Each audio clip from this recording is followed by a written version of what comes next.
కొన్ని సందర్భాల్లో మనందరం కూడా దేవుణ్ణి ఏమనుకుంటామంటే, దేవునికి నేను నచ్చలేదు అని, దేవుడు నన్ను విడిచిపెట్టాడు అని, దేవుడు నా పక్కన వారిని దీవిస్తున్నాడు, నా పక్కన వారితో మాట్లాడుతున్నాడు, కానీ నా జీవితంలో ఎప్పుడు దేవుడు మాట్లాడలేదు, దేవుడు ఎప్పుడు కూడా నాకు ఏమీ చేయలేదు, నమ్మి చాలా కాలమైంది, దేవుని సన్నిధికి వెళ్ళి చాలా కాలమైందని చెప్పి మనం చాలా సందర్భాలు అనుకుంటూ ఉంటాం. హల్లెలూయా. దేవుడు ఒకరిని ప్రేమించి మన ఒకరిని విడిచిపెట్టడానికి ఆయన అన్యాయస్తుడు కాదు. ఆమె ఒక తల్లి గర్భంలో 2 బిడ్డలు ఉన్నారు. వాళ్ళిద్దరూ కూడా పెనుగులాడుతూ ఉన్నారు. మొదటి వారి పేరు ఏశావు, రెండో వాడి పేరు యాకోబు. హల్లెలూయా. ఏశావు యాకోబులు ఇద్దరు కూడా లోపల పెనుగులాడుతూ ఉన్నారు. నువ్వు ముందా నేను ముందా, నువ్వు ముందా నేను ముందు, ఇద్దరు కూడా తల్లి గర్భములు పెనుగులాడుకుంటూ ఉండగా దేవుడు చూశాడు. దేవుడు చూసి వారిలో మత్తుపడిన ఏశావుకు దేవుడు కృపనిచ్చి జ్యేష్ఠుడుగా ఏశావు తల్లి గర్భంలో నుంచి బయటకు రావడానికి కృపించాడు. యాకోబు పుడుతూనే తన అన్న మెడమును పట్టుకుని మోసగడుగు పుట్టాడు. ఏశావు మీద దేవుని కృప ఉంది. ఏశావు దేవుని చేత ప్రేమించబడ్డాడు. దేవుడు ఒక ఉన్నతమైన ఉద్దేశంతో, ఒక ఉన్నతమైన ప్రణాళికతో దేవుడు ఏశావుని ఈ లోకంలో పుట్టింపజేశాడు. దేవుడు ఉన్నతముగా ప్రేమించాడు. ఒక ఉన్నత సంకల్పాన్ని ఏశావు జీవితంలో దేవుడు కలిగి ఉన్నాడు. అయితే ఏశావు తన జ్యేష్ఠత్వపు హక్కును అమ్ముకొని దేవుని కృపను త్రోలనాడి దేవుని చేతుల నుంచి విడిపోయి భ్రష్టుడిగా మారుతున్నాడు. దేవుని వాక్యం సెలవిస్తుంది, మొదటివాడు కడపటి వాడుగాను, కడపటి వారు మొదటి వాడుగాను మారుతుంది. ఆదికాండం 25వ అధ్యాయం 34వ వచనంలో మనందరం ఒక మాట చూస్తాం. ఆదికాండం 25వ అధ్యాయం 34వ వచనంలో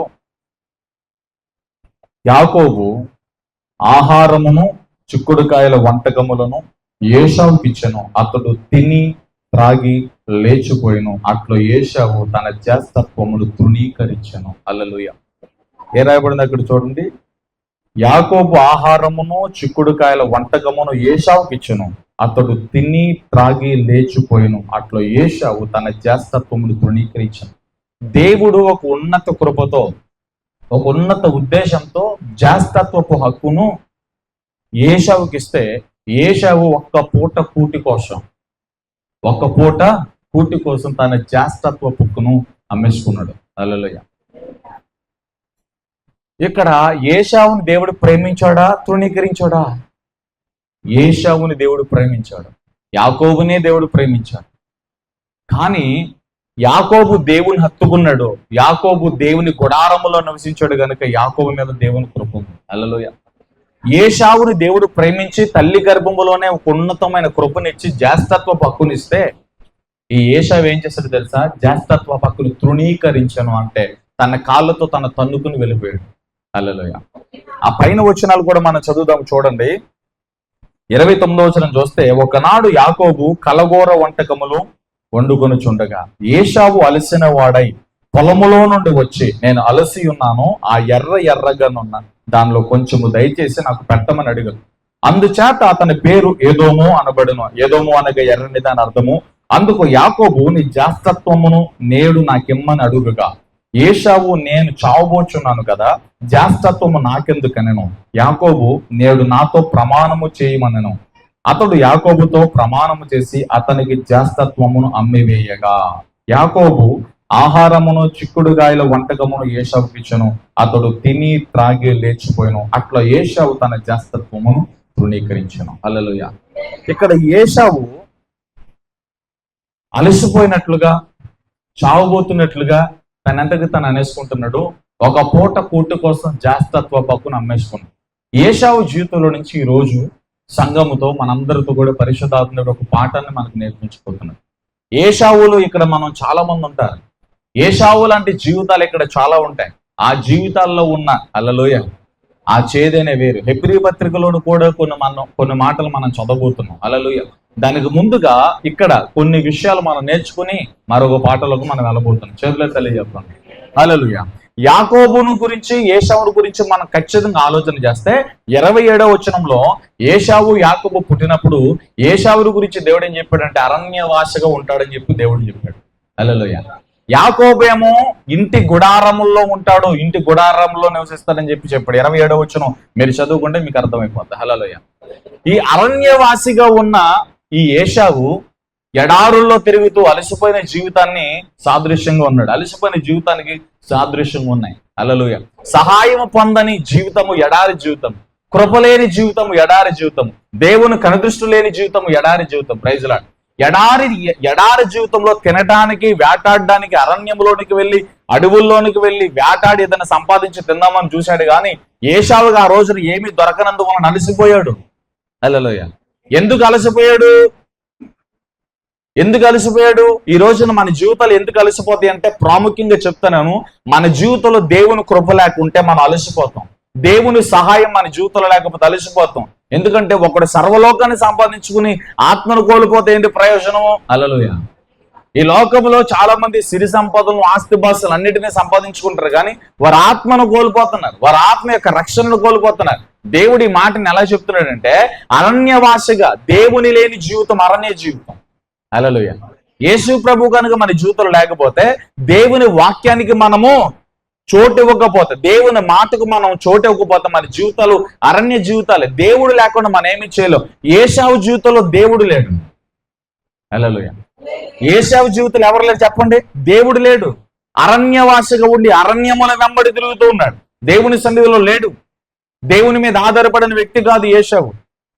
దేవుడేమో తల్లి గర్భంలో పెనుగులాడుట చూసి, వాళ్ళిద్దరిని చూచి ఏశావుకి దేవుడు కృపిచ్చి, ఏశావు జ్యేష్ఠుడిగా పుట్టడానికి దేవుడు సహాయం చేశాడు. హల్లెలూయా.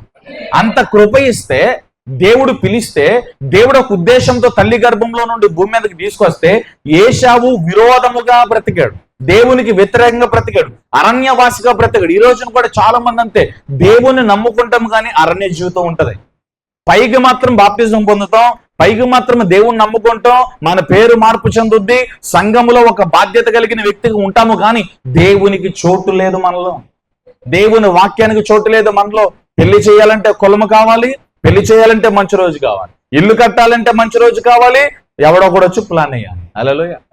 అంటే ప్రతి పనిలో ఒక ఆచారము, ప్రతి శుభకార్యంలో ఒక ఆచారము, నువ్వు ఏ పని చేసినా ఏదో ఒక ఆచారము, ఎక్కడికైనా వెళ్ళాలన్నా ఒక ఆచారము, ఏదైనా ఇచ్చిపుచ్చుకోవాలన్న ఆచారము. హల్లెలూయా. పైకి క్రైస్తవులము, పైకి అబ్రహాము కుమారులము, పైకి పెంతుకొస్తు సంఘము సభ్యులము. హల్లెలూయా. దేవునికి చోటు లేని జీవితం అరణ్య జీవితం, దేవునికి దూరంగా బ్రతికే జీవితం. లూకా సువార్త 5వ అధ్యాయంలో రాత్రంతా ప్రయాసపడ్డాడు పేతురు. సముద్రంలో వలేస్తూనే ఉన్నాడు. ఒక్క చేపల్లా ఆ తైబరియా సముద్రం ఒడ్డున నడుచుకుంటూ యేసు ప్రభు పేతురు దగ్గరికి నడుచుకుంటూ వస్తున్నాడు. హల్లెలూయా. పేతురుకి ఎదురుపడ్డాడు. మీట్ అయ్యారు ఇద్దరు, కలుసుకున్నారు ఇద్దరు, మాట్లాడుకున్నారు ఇద్దరు. నీ దోణిలోకి ఎక్కించుకుంటా పేతురు మారు మాట మాట్లాడకుండా యేసు ప్రభుని దోణిలోకి ఎక్కించుకున్నాడు పేతురు. హల్లెలూయా. అక్కడ వాకింగ్ చెప్పాడు. వాకింగ్ చెప్పేంత వరకు కూడా పేతురికి ఏం అర్థం కాల. ఆ వాక్యములు గుచ్చుకుంటూ ఉన్నాయి. యేసు ప్రభు మాట్లాడుతూ ఉండగా పేతురికి ఒప్పుకోలు జరుగుతుంది, కళ్ళంట నీళ్ళు వస్తున్నాయి. హల్లెలూయా. ఏదో క్రియ జరుగుతుంది, పరిశుద్ధాత్ముడు ఏదో ఒక క్రియ చేస్తున్నాడు. అంత వాక్యం అయిపోయింది, మెసేజ్ అయిపోయింది, ఎక్కడో అక్కడికి వెళ్ళిపోయారు. పేతుర్ని దీర్ఘంగా చూస్తున్నాడు యేసు ప్రభు. హల్లెలూయా. అర్థమైంది యేసు ప్రభుకి తన బాధ. లోపలికి పోనిచ్చి, నేను ఎక్కడ చెప్పానో అక్కడ నువ్వు వలయ్య అన్నాడు యేసు ప్రభు. హల్లెలూయా. బాధ కూడా రాత్రంతా వలేసామో ఏమీ పర్లేదు, అయినను నీ మాట చొప్పున నేను వలేస్తాను. యేసు ప్రభు మాట చొప్పున వలవేయగానే హల్లెలూయా వల నిండా చేపలు పడిపోయింది. పేతురు దోణి నిండిపోయింది. అది చాలక ఇంకా వలరాట్లా పక్కనున్న వారందరినీ కూడా సైకిల్ చేసి పెద్ద పెద్ద కేకలేసి పిలిస్తే వెంటనే ఇంకొక దోణి వేసుకొచ్చారు. ఆ దోణి నిండిపోయింది. ఇంకా దోణిలో దోచుకోవడానికి వేసుకోవడానికి ప్లేస్ లేక ఉన్న చేపలు వదిలిపెట్టేశారు. అంత విస్తారమైన చేపల పని. ఎందుకు ఈ మాట చెప్పని తెలుసా? యేసు ప్రభు పేతురు జీవితంలోనికి రానప్పుడు చేపలు లేవు. యేసు ప్రభు పేతురు దోణిలోనికి యేసు ప్రభు వచ్చిన తర్వాత విస్తారమైన చేపలు పడినాయి.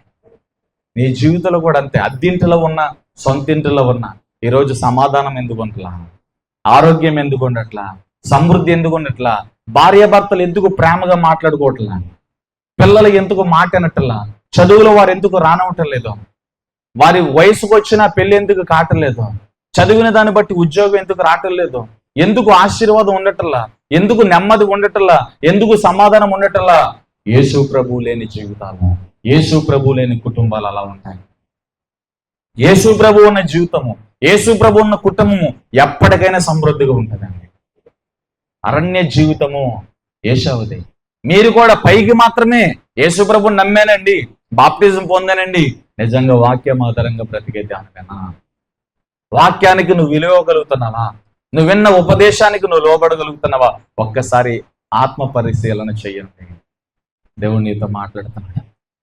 నువ్వు వాక్యం ఆధారంగా బ్రతికితే నీతిమంతుల తలల మీదకి ఆశీర్వాదాలు తీసుకొచ్చే దేవుడు ఎప్పుడు సిద్ధంగా ఉంటాడు. ఆమె అందుకనే వినకుండా ఉండడానికి నా చెవులు మన్నంగా లేవు, రక్షించకుండా ఉండడానికి నా చెయ్య కొరచగలేదు, నీ పాపములు అడ్డుగోడలుగా నిలిచి ఉన్నాయి అని అన్నాడు. ఏశావు జీవితం ఎలాంటి జీవితం చెప్పండి? అరణ్య జీవితము. అక్కడ తిరిగే జీవితమే, స్థిరత్వం లేని జీవితము. హల్లెలూయా. ఆ జీవితం మనలో ఉండకూడదు. మొట్టమొదటి పాఠం, యేసు ప్రభు లేని జీవితం సమాధానాన్ని పొందలేదు, నెమ్మదిని పొందలేదు. యేసు ప్రభుని కలుగున్నప్పుడే, యేసు ప్రభుతో కలిసి నాటబడినప్పుడే, ఆయనలో నిలబడినప్పుడే, ఆయనలో ఫలించినప్పుడే ఈ లోకంలో సమృద్ధిని మనం చూడగలుగుతాం. చేతుల తల్లి చెప్పండి హల్లెలూయా. లూకాసు వార్త 5వ అధ్యాయం 4 నుండి 7 మాటల్లో అక్కడ ఉంటాయి. అది మీరు రిఫరెన్స్ రాసుకోండి. పేతురు యేసు ప్రభు చెప్పుని చోట వల వేసినప్పుడు విస్తారమైన చేపలు పని. లూకాసు వార్త 5వ అధ్యాయం 4 నుండి 7 వచనాలు ఆ మాటలు రాసుకోండి. హల్లెలూయా. ఈరోజు నీ దోన్లోనికి యేసు ప్రభుని ఎక్కించుకో తల్లి. మనుషులు ఎవరు నీకు సహాయం చేయరు. మనుషులు ఎవరైనా అయ్యో పాపం అంటారు అంతే, సానుభూతి మాటలు మాట్లాడతారంతే, నీ మీద జాలి పడినట్లుగా నటిస్తారంతే. కొంతమంది నిజంగానే జాలి పడవచ్చు, కానీ వారి బాధలు వాడుకుంటే ఎవరిని మనం తప్పుగా అర్థం చేసుకోలేం. వాళ్ళు సాయం చేయాలి, వీళ్ళు సాయం చేయాలంటే వాళ్ళకుండే ప్రాబ్లమ్స్ వాళ్ళకుంటే, మనకుంటే ఎవరిని మనం తప్పుగా అర్థం చేసుకోవడానికి వీల్లేదు. హల్లెలూయా. అందుకని కాబట్టి ఏ మనుషులైనా ఆపత్కాలంలో నమ్ముకోదగిన సహాయకుడు దేవుడు, ఆదుకునేవాడు ఆయనే. అందుకే అరణ్యవాసిగా నువ్వు ఉండకూడదు, అరణ్య జీవితంలో మనం ఉండకూడదు. యేసు ప్రభుని కలిగే గుడారములో ప్రార్థించేవాడుగా ఉండాలి. హల్లెలూయా. దేవుని స్వరానికి అందుబాటులో మనం ఉండాలి. అరణ్య జీవితం మనలో ఉండకూడదు. సంచారము లేని జీవితాలు అవి అరణ్య జీవితాలు. హల్లెలూయా. Praise lord. గోలు లేని, గమ్యము లేని జీవితాలు అరణ్య జీవితాలు. ఏశావుకి గోల్ లేదు, గమ్యం లేదు, వేటాడటం, తినటం, వెళ్ళటం అంతే. ప్రైజ్ లార్డ్ చెప్పండి హల్లెలూయా. ఎందుకు అలసిపోయాడు చెప్పండి? ఆయన ఎందుకు అలసిపోయాడు? ఏశావు ఎందుకు అలసిపోయాడు చెప్పండి? దేవుని సన్నిధి లేదు, దేవుని కృప లేదు, దేవుని స్వరం లేదు. ఏశావుకి దేవుని కృప దొరకల, కృపను తన్నుకున్నాడు. జ్యేష్ఠత్వ హక్కును కాపాడుకుంటే దేవుని కృప ఉండే. జ్యేష్ఠత్వ హక్కు అమ్మేసుకున్నాడు. ఒక్క పూట కూటి కోసం జ్యేష్ఠత్వ హక్కును అమ్మేసుకున్నాడు. ఎందుకు అమ్మేసుకున్నాడు? అలసిపోయాడు అంట. ఎందుకు అలసిపోయాడు? అరణ్యవాస జీవితం, దేవునికి దూరంగా బ్రతికే జీవితాలు ఎప్పుడు అలసిపోతాయి.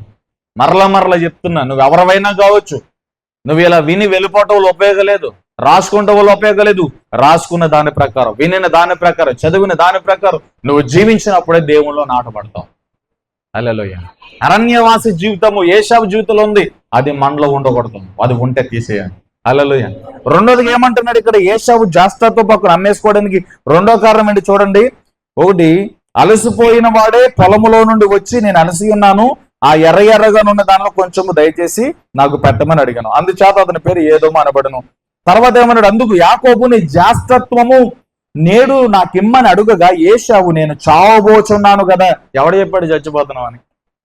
చూడండి, నేను చావబోతున్నాను కదా, చచ్చిపోయే నాకు ఈ జ్యేష్ఠత్వ హక్కు నాకెందుకని చెప్పి ఇచ్చేసాడంట. ఏంటి, ఒక్క పూట భోజనం చేయకపోతే చచ్చిపోతామా? చావం, ఖచ్చితంగా చావం. వాటర్ తాగి కొన్ని రోజులు బతకొచ్చు మనం. హల్లెలూయా. మన శరీరంలో ఉన్న కొన్ని కొవ్వు పదార్థాలు ఆటోమేటిక్ ఆహారం లేనప్పుడు వాటంతటికి అవే హల్లెలూయా మన లోపట ఆహారంగా మారి కొంతకాలం బ్రతకడానికి, కొన్ని రోజులు బ్రతకడానికి మనలో ఉన్న కొవ్వు పదార్థాలు ఖచ్చితంగా ఉపయోగపడతాయి. అది యేషోవుకు తెలుసు. హల్లెలూయా. నీళ్లు తాగి కొన్ని రోజులు మనం బ్రతికేవచ్చు, కానీ ఇక్కడ ఒక పూట కూటి కోసం. హల్లెలూయా. ఏంటి, ఒక పూట భోజనం చేయకపోతే చచ్చిపోతాం, చిన్న జ్వరం వస్తే చచ్చిపోతాం, ఎవడన్నా ఏదైనా శత్రువు వస్తే చచ్చిపోతాం, చిన్న రోగం వస్తే చచ్చిపోతాం, అప్పులుంటే చచ్చిపోతాం, అనారోగ్యాలు ఉంటే చచ్చిపోతాం. ఏదైనా ఒక బాధ వస్తే, ఏదైనా ఒక కష్టం వస్తే నువ్వు ఏ తప్పు చేయలేదు, అది నిజమే, కానీ ఎవడో ఒకరు వచ్చి నీ మీద నిందేస్తారు. హల్లెలూయా. చచ్చిపోతా, మాట్లాడితే చచ్చిపోతా. చచ్చిపోవడానికి దేవుడు నేను పుట్టించాడు. జ్యేష్ఠత్వ హక్కు ఎందుకురా నీకు ఇచ్చింది? ఏశావుని అడిగితే దేవుడు ఎక్కడ ఏం సమాధానం చెప్తాడు? జ్యేష్ఠత్వ హక్కుని ఇచ్చింది ఎందుకు? అమ్మేసుకోవడానిక? జ్యేష్ఠత్వ హక్కుని ఇచ్చింది ఎందుకు? చుక్కుడి కూరకు ఇచ్చేయడానిక, బదులు ఇచ్చేయడానిక? హల్లెలూయా. ప్రైజ్. ఒక పూట భోజనం చేయకపోతే చచ్చిపోతానేమో. మరణాపేక్ష హృదయం వచ్చింది. ఎందుకు మరణాపేక్ష హృదయం వచ్చింది? దేవుని సన్నిధి లేదు కనుక. దేవుడు ఏశావు జీవితంలో లేడు కనుక, ఏశావు అరణ్యవాసిగా ఉన్నాడు కనుక, దేవుణ్ణి కలిగి లేడు కనుక ఈ రోజున మన జీవితంలో ఆ మరణాపేక్ష హృదయం, ఆ భయము, ఆ కలవరము, నిబ్రము లేని స్థితి, నెమ్మది లేని స్థితి మన జీవితంలోనికి ఎందుకు వస్తుంది?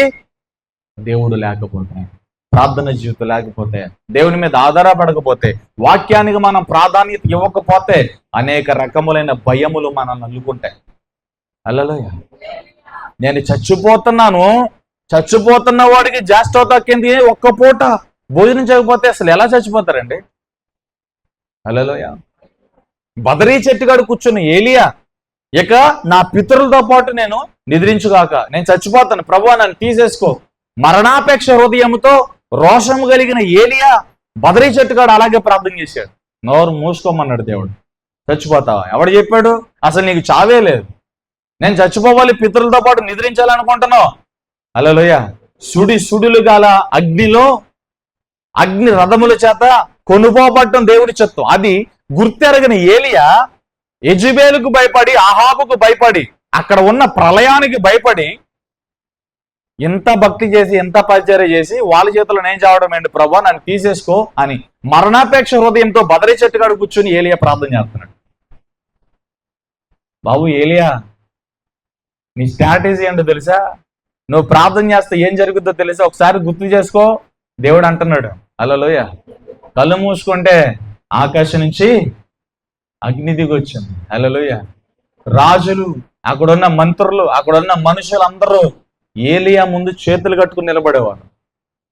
ఏలియా ఒక మార్గంలో వెళ్తున్నాడంటే, ఒక పట్టణానికి వెళ్తున్నాడంటే, దేవోక్తిని తీసుకుని వెళ్ళి దేవుని మాట ఒక ప్రాంతంలో, ఒక పట్టణంలో చెప్పడానికి వెళ్తున్నాడంటే ఊరి జనమంతా వచ్చి ఏలియా ముందు సాగిలపడేవాడు. రోషము కలిగిన ఆత్మతో మండుతున్న వ్యక్తి ఏలియా. అటువంటి ఏలియా కుప్పకూలిపోయి మరణాపేక్ష హృదయంతో బదరీ చెట్టుగాడు ఆనుకుని ప్రార్థన చేస్తున్నాడు, దేవా నన్ను తీసేసుకో, నేను చచ్చిపోతాను. హల్లెలూయా. ఒకప్పుడు 2-3 గంటల సేపు ప్రార్థన చేసేదానివి. ఎంత సమస్య వచ్చినా, ఎంత అప్పున్నా, ఏ రోగం వచ్చినా టాబ్లెట్ వేయకుండా, మనుషుల దగ్గరికి వెళ్ళకుండా పేపర్ మీద రాసి చేతులుంచి ప్రార్థన చేసేదానివి. ఈ రోజు ఎందుకు సతికిల పడ్డాము? ఎందుకు చల్లారిపోయాము? నీ ఆత్మ పరిశీలన. శ్రమ నీకు కాక నాకు కాక ఎవరికి వస్తుంది? కష్టం నీకు కాక నాకు కాక ఎవరికి వస్తుంది? అవమానాలు, నిందలు, నిష్ప్రోలు నీ జీవితంలో, నా జీవితంలోనే ఉంటాయి. ఆత్మ పరిశీలన చేయండి. ఎందుకు రోషము పుడతల్లా? అప్పులు చూసి ఎందుకు భయము? రోగమును చూసి ఎందుకు భయము? మనుషుల సవాలు చూసి ఎందుకు భయము? చిన్నమంద, మీలో ఉన్నవాడు లోకంలో ఉన్నవాడు కంటే గొప్పవాడు. యోహాను పత్రిక 4:4 హల్లెలూయా. బదరీ చెట్టుగాడు కూర్చుని ఏలియా ఏడుస్తున్నాడు, నన్ను తీసేసుకో ప్రభు. ఏలియా నిలబడి ఆహాబు ముందు నిలబడి మాట్లాడితే, యెజెబెలు ముందు నిలబడి మాట్లాడితే వాళ్ళ స్థితి ఏమైపోతుందో తెలుసా? నేనే దైవజనుడినైతే అని అన్నగానే ఆకాశం నుంచి అగ్ని వచ్చేసి 50 మంది టీములుగా కాల్చిపడేసిందే. 400 అషేరీ ప్రవక్తలు, 450 బయలు ప్రవక్తలు, 850 మంది అషేరీ బయలు ప్రవక్తల ముందు యెహోవా ప్రవక్తగా మిగిలిన ప్రవక్తలందరూ పారిపోతే ఏలియా ఒక్కడ నిలబడ్డాడు. అక్కడ ఏలియా ఒక్కడ పక్షముకు దేవుడు నిలబడి ఆకాశం నుండి అగ్ని కుమ్మరింపజేశాడే. దేశమంతా కరువుతో కటకటలాడిపోతూ ఉంటే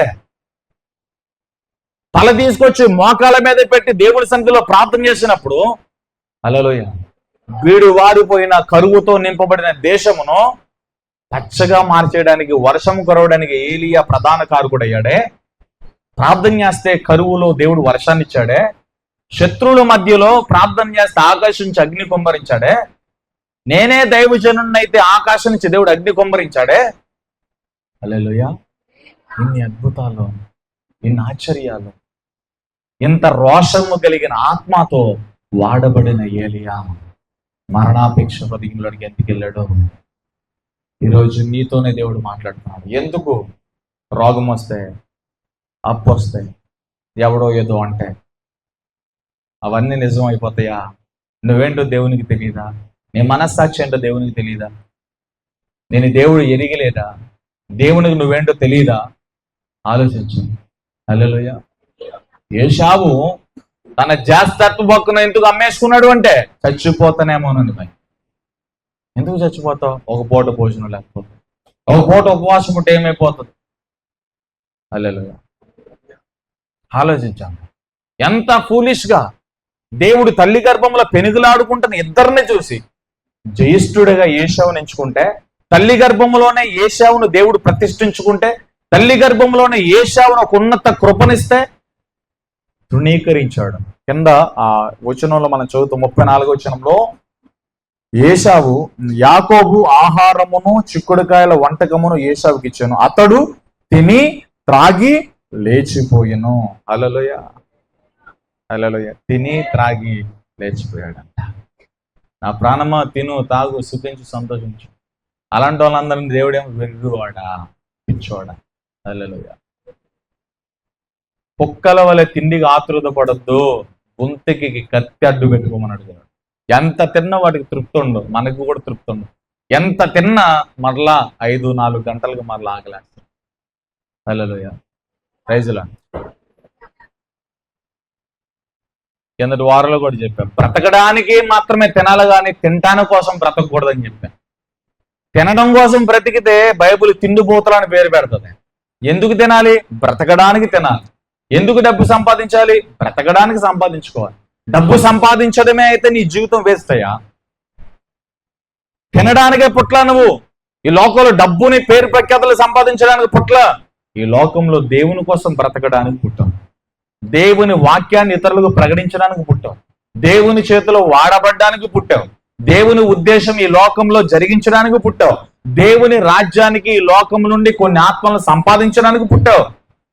అందుకే దేవుడు నిన్ను ఇంక ఉంచాడు. లేదా కోవిడ్ లోనే నీ పేరు జస్ట్ ఇలా కొడితే పోయేవాడు అంతే.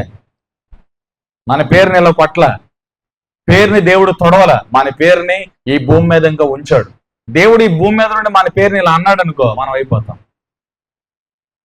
అదైందా? ఏం లేదు, జస్ట్ నీ గుండెతో మాట్లాడుతాడు, ఆగు అంటాడంటే అది ఆగిపోదు. చాలా చిన్న జీవితాలు మన.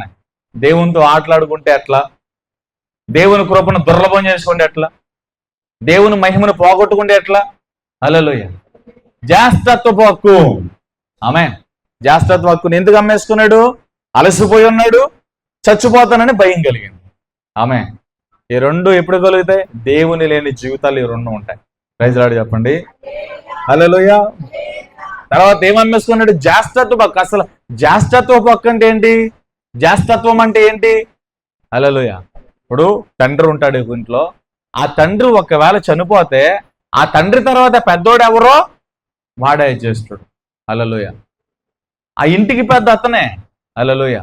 అదొక హక్కు, అదొక స్వతంత్రం, అదొక హక్కు, దేవునిచ్చిన కృప అది. జ్యేష్ఠులకు అందరూ ఉండలేరు. ఇంటిలో పెద్ద బిడ్డ ఎవరో వాడే జ్యేష్ఠుడు. తండ్రి తర్వాత అతనే ఆ ఇంటికి పెద్ద. ఆమె. Praise Lord. ఎందుకు ఈ మాట చెప్పానంటే, ఒకసారి ఆలోచన చేద్దాం. మనందరం ప్రార్థన చేసేటప్పుడు ఈ మాట అంటాం, అబ్రహాము దేవుడు, ఇస్సాకు దేవుడు, యాకోబు ప్లేస్ లో ఏశావు రావాలి. హల్లెలూయా. Praise lord. ఇక్కడ ఆలోచించండి. ఆమె. ఎవరి పేరు రావాలి? ఏశావు దేవుడు అని పిలవాలి. కానీ ఏశావు జ్యేష్ఠత్వమును తృణీకరించినందు వలన హల్లెలూయా యాకోబు వచ్చాడు అక్కడ. అబ్రహాము, ఇస్సాకు, ఏశావు రావాలి. ఏశావు ఎందుకు రాలేదు? జ్యేష్ఠత్వాన్ని తృణీకరించాడు. హల్లెలూయా. ఏమైంది? అలా కూర్చోండి, ఏం కాదు. హల్లెలూయా. నువ్వు వదిలేసేసి అలా కూర్చో, ఏం పర్లేదు. హల్లెలూయా. ఆమె చెప్పండి. జ్యేష్ఠత్వ హక్కుని తృణీకరించిన అందువలన జ్యేష్ఠుల పేర్లలో ఏసావు పేరు కట్టబడింది. యేసు ప్రభు కూడా ఎవరు? జ్యేష్ఠుడు. హల్లెలూయా. జ్యేష్ఠుల ఆ వంశావళిలో నుండి యేసు ప్రభు పుట్టాడు. అబ్రహాము దగ్గర నుంచి మనం చూసినట్లయితే అబ్రహాము వంశావళిలో మీరు చూస్తే అందరి పేర్లు రాయబడవు. అక్కడ ఎవరు జ్యేష్ఠులో వాళ్ళ పేర్లు రాసి ఉంటాయి. ఆదికాండం 12వ అధ్యాయంగా నుంచి అబ్రహాము వంశావళిలో, హల్లెలూయా, మీరు చూస్తే అబ్రహాము వంశావళి ప్రారంభించబడింది. అబ్రహాము వంశావళిలో జ్యేష్ఠుల పేర్లు, ప్రధానుల పేర్లు మాత్రమే వంశావళిలో రాయబడ్డాయి. హల్లెలూయా. దావీదు కాడికి వచ్చేసరికి ఆగింది. దావీదు కాడికి వచ్చిన తర్వాత దావీదు కుమారుడుగా యేసు ప్రభు జ్యేష్ఠుడికి లోకానికి వచ్చాడు. జ్యేష్ఠత్వ పక్కన అమ్మేసుకున్నాడు. జ్యేష్ఠత్వాన్ని తృణనాడాడు, తృణీకరించాడు, దేవుని కృపను పోగొట్టుకున్నాడు. హల్లెలూయా. ఇప్పుడు ఈ జ్యేష్ఠత్వం అని మనం దేంతో పోల్చాలంటే, జాగ్రత్తగా వినండి, మన రక్షణతో పోల్చాలి. ఆ రోజున ఏశావు జ్యేష్ఠత్వాన్ని పోగొట్టుకున్నాడు. ఈ రోజున చాలా మంది ఏం పోగొట్టుకుంటున్నారు? రక్షణను పోగొట్టుకుంటున్నారు. జ్యేష్ఠత్వాన్ని కొనుక్కుంటే రాదు, దేవుడిస్తేనే వస్తుంది. రక్షణను కూడా కొనుక్కుంటే రాదు, దేవుడిస్తేనే రక్షణ వస్తుంది. రక్షణ యెహోవా కృప, దేవుని కృప రక్షణ అంటే. హల్లెలూయా. చాలా మంది రక్షణను తృణీకరిస్తున్నారు, మారు మనసును తృణీకరిస్తారు, అభిషేకాన్ని తృణీకరిస్తారు, ఉపదేశాన్ని తృణీకరిస్తారు, దేవుని సన్నిధిని తృణీకరిస్తారు. చాలా అపాయాలు ఉన్నారు మీరు. హల్లెలూయా. జ్యేష్ఠత్వాన్ని తృణీకరించడం అంటే దేవుని సన్నిధిని తృణీకరించినట్టే. దేవుని మాటను తృణీకరిస్తారు, దేవుని కార్యాలను తృణీకరిస్తారు, దేవుని అభిషేకాన్ని తృణీకరిస్తారు. హల్లెలూయా. అభిషేకంతో నింపబడాలి సిస్టర్ అంటే అన్న అలాగే చెప్తాడులే. ఎన్ని సంవత్సరాలు అయిపోయినా మన జీవితంలో అభిషేకం ఉండదు. దేవుని వాక్యానికి ప్రాధాన్యత ఇవ్వం. దేవుని వాక్యాన్ని చదివి దాని ప్రకారం జీవించాం. దేవుని వాక్యాన్ని బాగా వింటాం, కానీ దాని ప్రకారం జీవించాం. అపాయాల్లో ఉన్నాం, అపవాది కోరల్లో ఉన్నాం. దేవుడు ఇంకా కృపతో మనల్ని జ్ఞాపకం చేసుకుంటున్నాడు. ఇంకా మనం చేసే క్రియలకి దేవుడు ఫైనల్ గా తీర్పు తీరిస్తే ఇక్కడ ఒక్కడున్నాం. ఇంకా వికటాన్ని చూపగా, కపటాన్ని చూపగా ఇంకా ఆయన మనల్ని భరిస్తున్నాడు, ఆయన ఓర్చుకుంటున్నాడు, ఆయన సహిస్తున్నాడు, ఆయన పట్టుకుని నడిపిస్తున్నాడు ఆయన. అందుకే మన ఆటలు ఇంకా కొనసాగుతున్నాయి, మన వేషాలు ఇంకా కొనసాగుతున్నాయి. హల్లెలూయా. ధర్మశాస్త్రం ఆధారంగా తప్పు చేసిన వాడికి పనిష్మెంట్ ఎంటనే ఇచ్చేసేవాడు దేవుడు. కత్తి, దేవుని కత్తి నోటులో నుండి దూసుకొచ్చేసేది అంతే. తీర్పు వెంటనే వెళ్ళిపోయేది. అలాంటి తీర్పులు ఇప్పుడు వస్తే ఒక్కడున్నాడు. హల్లెలూయా. జ్యేష్ఠత్వమును అమ్మేసుకున్నాడు. హల్లెలూయా. ఈరోజు రక్షణను చాలా మంది పోగొట్టుకున్నారు. రక్షణ పొందండి, బాప్టిజం పొందండి, మారు మనసు పొందండి. తృణీకరిస్తారు చాలా మంది, చాలా సులువుగా సునాయాసంగా తృణీకరిస్తారు. నీకే నష్టం. ఏశావు పోయాడు, దేవునికి మనుషులు కరువయ్యారా? నీకు విషయం తెలుసా? నువ్వు దేవుని తృణీకరిస్తే, దేవుని వాక్యాన్ని తృణీకరిస్తే, దేవుని మాటను కనుక తృణీకరిస్తే, హల్లెలూయా, నీ పక్కనున్న గడ్డి పరకను లేపి దేవుడు వాడుకుంటాడు. సారి యోధులు నీ శిష్యుల్ని నోర్ముయ్ అన్నారు. ఏంటి వాళ్ళు ఎక్కువ మాట్లాడుతున్నారు, బద్దగా ఏసు వేసి అంటున్నారు, ఓ స్తుతిస్తున్నారు, వాళ్ళు నోరు మోపించి బోధ కూడా రుబ్బేనే అన్నారు. హల్లెలూయా. యేసు వాళ్ళకి కౌంటర్ ఇచ్చారు తెలుసా? వాళ్ళు గాని నోర్లు మోస్తే, వారు మాట్లాడడం మానేస్తే, చుట్టుపక్కల ఉన్న బండలు, కొండలు, రాళ్ళు, రప్పలు మాట్లాడడం మొదలెడతాయి అన్నాడు. నువ్వు స్తుతించకపోతే నష్టం ఏంటి నష్టం అనుకుంటున్నావా? నువ్వు రక్షణ పొందకపోతే దేవునికి నష్టం అనుకున్నావా? నువ్వు దేవుని మాట అనకపోతే దేవునికి నష్టం అనుకుంటున్నావా? నష్టం నీకే, ప్రమాదం నీకే. నువ్వు దేవుని స్తుతించకపోతే ఈ గోడల దేవుని స్తుతిస్తాయి, రేగులు దేవుని స్తుతిస్తాయి, నువ్వు నిలబడిన రాళ్ళు దేవుని స్తుతిస్తాయి. దేవుడు ఆజ్ఞ సెలవుగా అది జరుగుద్దంతే. బతుకున్నారే? దేవుడు ఆజ్ఞ సెలవుగా జరుగుద్ది అది. హల్లెలూయా. సజీవులంగా మనం సజీవుడై ఉన్న దేవుణ్ణి స్తుతించాలి. ఆమేన్. హల్లెలూయా. జ్యేష్ఠత్వ హక్కును అమ్మేసుకున్నాడు. ఎందుకు రక్షణలో పరిశుద్ధతను ఎందుకు పోగొట్టుకుంటావు? సినిమాలు, నాటకులు ఎందుకు చూస్తావు? జోకులు ఎందుకు నీకు? పోగిరి మాటలు ఎందుకు, సరస్వతులు నీకెందుకు, బూతులు నీకెందుకు? ఎఫెసీ పత్రిక 5వ అధ్యాయంలో నువ్వు చాలా ప్రత్యేకమైన జీవితం జీవించాలి కదా. రక్షణను కొనుక్కుంటే వచ్చిందా? పరిశుద్ధతను కొనుక్కుంటే వచ్చిందా? సమాధానం కొనుక్కుంటే వచ్చిందా? నెమ్మదిని కొనుక్కుంటే వచ్చిందా? దేవుడు దయచేసినది ప్రతిదీ కూడా నీకు ఉచితంగా వచ్చింది. అది నువ్వు కొనుక్కుంటే రాలా, నువ్వు శ్రమ పడితే రాలా, నువ్వు కష్టపడితే రాలా.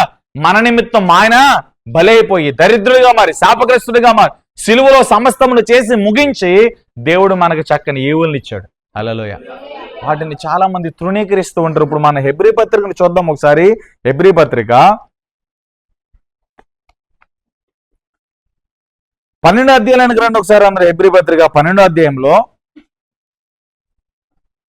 12వ అధ్యాయము 15వ వచనం చూడండి. మీలో ఎవడైనాను దేవుని కృపను పొందకుండా తప్పిపోవనేమోననియు చేదైన వేరు ఏదైనా మొలిచి కలవరపరచటం వలన అనేకులు అపవిత్రులైపోదరేమోననియు ఒక పూట కూటి కొరకు తన జ్యేష్ఠత్వపు హక్కును అమ్మివేసిన ఏశావు వంటి భ్రష్టుడైనను వ్యభిచారి అయినను ఉండునేమోననియు జాగ్రత్తగా చూచుకునుడి.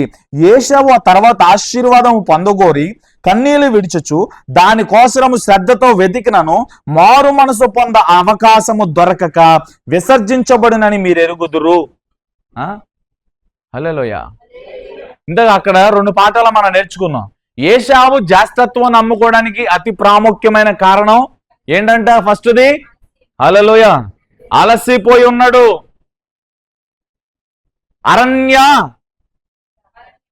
అరణ్యవాసిగా ఉన్నాడు, అలసిపోయి ఉన్నాడు. దేవుని లేని జీవితం అది. హల్లెలూయా. ఎందుకు చనిపోతామా అనే ఆలోచన వచ్చేసింది. నిత్య జీవం కలిగిన యేసు ప్రభు, హల్లెలూయా, నిత్య జీవమైన వాక్యము మనలో లేకపోతే భయం కలుగుతూ ఉంటది, సమాధానం కోల్పోతూ ఉంటాం. హల్లెలూయా. ఇప్పుడు ఈ జ్యేష్ఠత్వ హక్కు అంటే ఏంటి అంటే చాలా జాగ్రత్తగా వినాలి. అది ఒక హక్కు, దేవుడిచ్చిన ఒక ఉన్నతమైన కృప. జ్యేష్ఠులుగా ఉండటం అందరికీ సాధ్యం కాదు. ఇంటిలో పెద్ద కొడుకు ఎవరో, పెద్ద కుమార్తె ఎవరో వాళ్ళే జ్యేష్ఠులు. అది అందరికి అవ్వదు.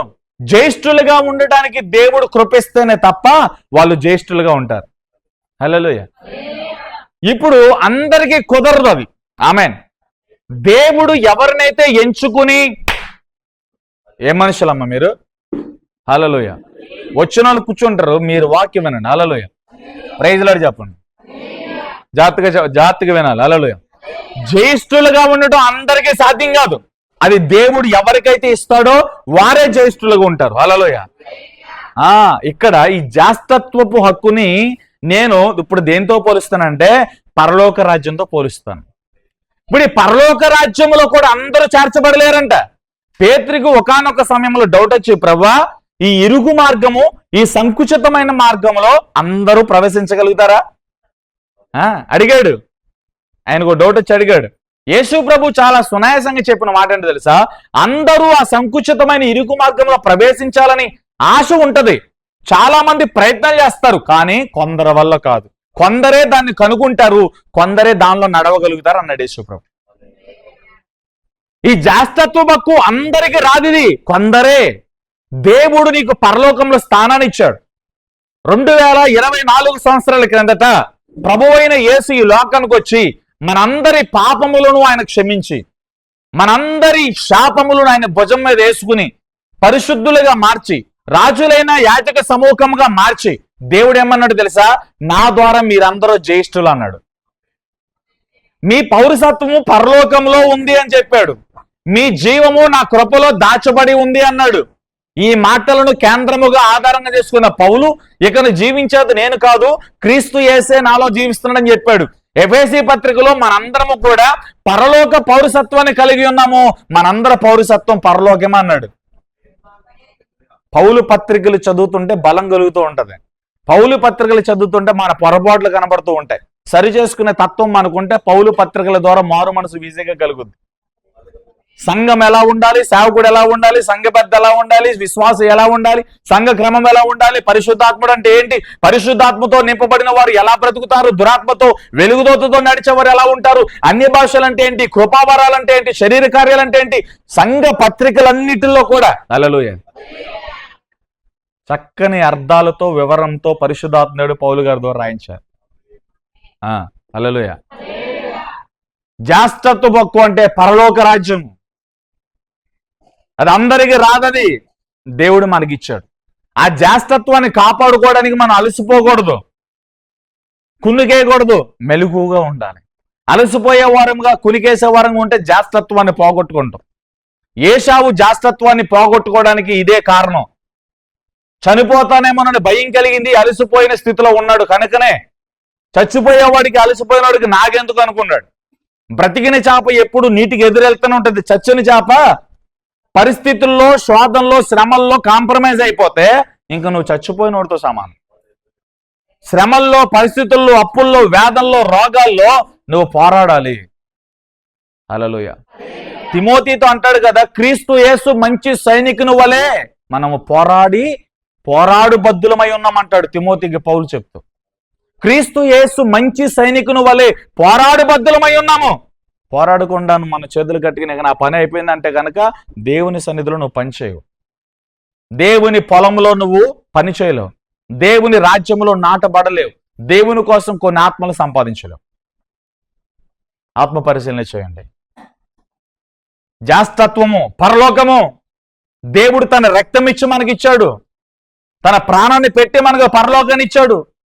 మన పాపాలని తన రక్తంతో కడిగి క్షమించి, వాక్యము చేత ఉదక స్నానము చేయించి, నీకోసం ఒక సేవకునిచ్చి, ఒక సంఘాన్నిచ్చి, ప్రతి వారం నీతో మాట్లాడుతూ, నిన్ను సరిచేస్తూ, హల్లెలూయా, పరలోకానికి చేరడానికి దేవుడు నీకు ఒక ఉపదేశాన్ని ఇస్తున్నాడు. వాటిని తృణీకరిస్తే ఏశావు తిని త్రాగి లేచిపోయిను. జ్యేష్ఠత్వాన్ని తృణీకరించి తిని త్రాగి లేచిపోయాను. ఆదికాండం 25:34 రాయబడిన మాట. హల్లెలూయా. నీ బలం ఎవరికి ఇస్తావు? ఎందుకు త్రాగుతావు? ఎందుకు సినిమాలు, నాటకాలు? నీ దేహమంతటికి వెలుగునిచ్చేది నీ కన్ను కదా. నీ కన్నుతో నువ్వు ఏది చూస్తావో ఆ ఆలోచనలు వస్తాయి, ఆ తలంపులు వస్తాయి. నువ్వు చూసే అపవిత్రత నీ దేహమంతటికి అపవిత్రతని కలిగిస్తుంది. హల్లెలూయా. చూడండి, ఒక చెడ్డ వాసన ఇక్కడ కూర్చుంటాం, ఏదైనా ఒక మురుగు వాసన వచ్చిందనుకో, అది ముక్కులోనికి మాత్రం వెళ్ళిందా నీ శరీరం అంతలోనికి వెళ్తుంది. ఆ వాసన పడనాలకు కొంతమందికి వాంటింగ్స్ అవుతాయి. హల్లెలూయా. ఆ ముక్కుతో పీల్చే ఆ గాలి లేదా ఆ పొగ ఏదైనా ఒక నీ దేహానికి హాని కలిగించేది ఏదైనా నువ్వు ముక్కుతో పీల్చినప్పుడు అది లోపలికి వెళ్ళి ఏం చేస్తుంది? నీ ఊపిరితిత్తుల మీద ప్రభావం చూపిస్తుంది, నీ శరీరం అంతటి మీద ప్రభావం చూపిస్తుంది. ఆటోమేటిక్గా కళ్ళు తిరిగిపోతాయి కొన్ని సందర్భాలు. ఏదైనా విషపు వాయువు మనం పీల్చినప్పుడు నువ్వు ముక్కుతో పీల్చావు కదా, నువ్వు ఎందుకు పడిపోతున్నావు? నువ్వు పీల్చింది ఎక్కడికి వెళ్ళింది? నీ లోపటి అవయవాల మీద. అందుకనే వాక్యము చాలా ఆధ్యాత్మికంగా ఉంటుంది. ఆత్మానుసారంగా మనం చదవాలి వాక్యం, శరీర సంబంధంగా మనం చదవకూడదు.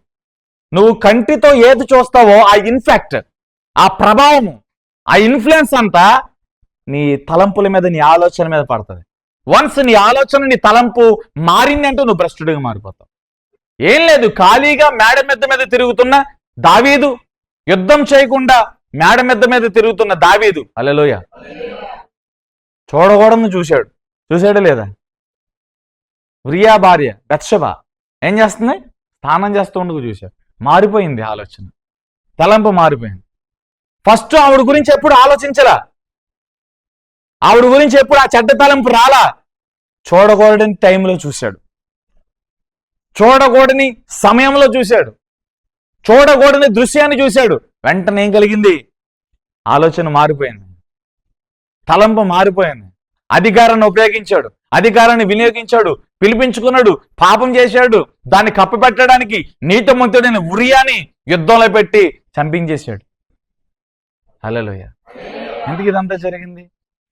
దేవుడు చూశాడు, నాతాన్ని పంపించాడు, దావీదు విషయమంతా కూడా కథ రూపంలో చెప్పాడు.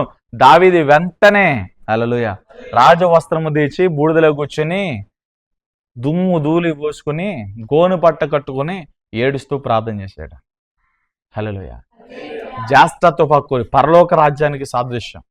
దేవుడు నీకు ఇచ్చిన రక్షణ జ్యేష్ఠత్వము, దేవుడు నీకు ఇచ్చిన అభిషేకము జ్యేష్ఠత్వము, దేవుడు నీకు ఇచ్చిన విలువ, దేవుడిని మీద పెట్టుకున్న నమ్మకం, హల్లెలూయా, జ్యేష్ఠత్వము.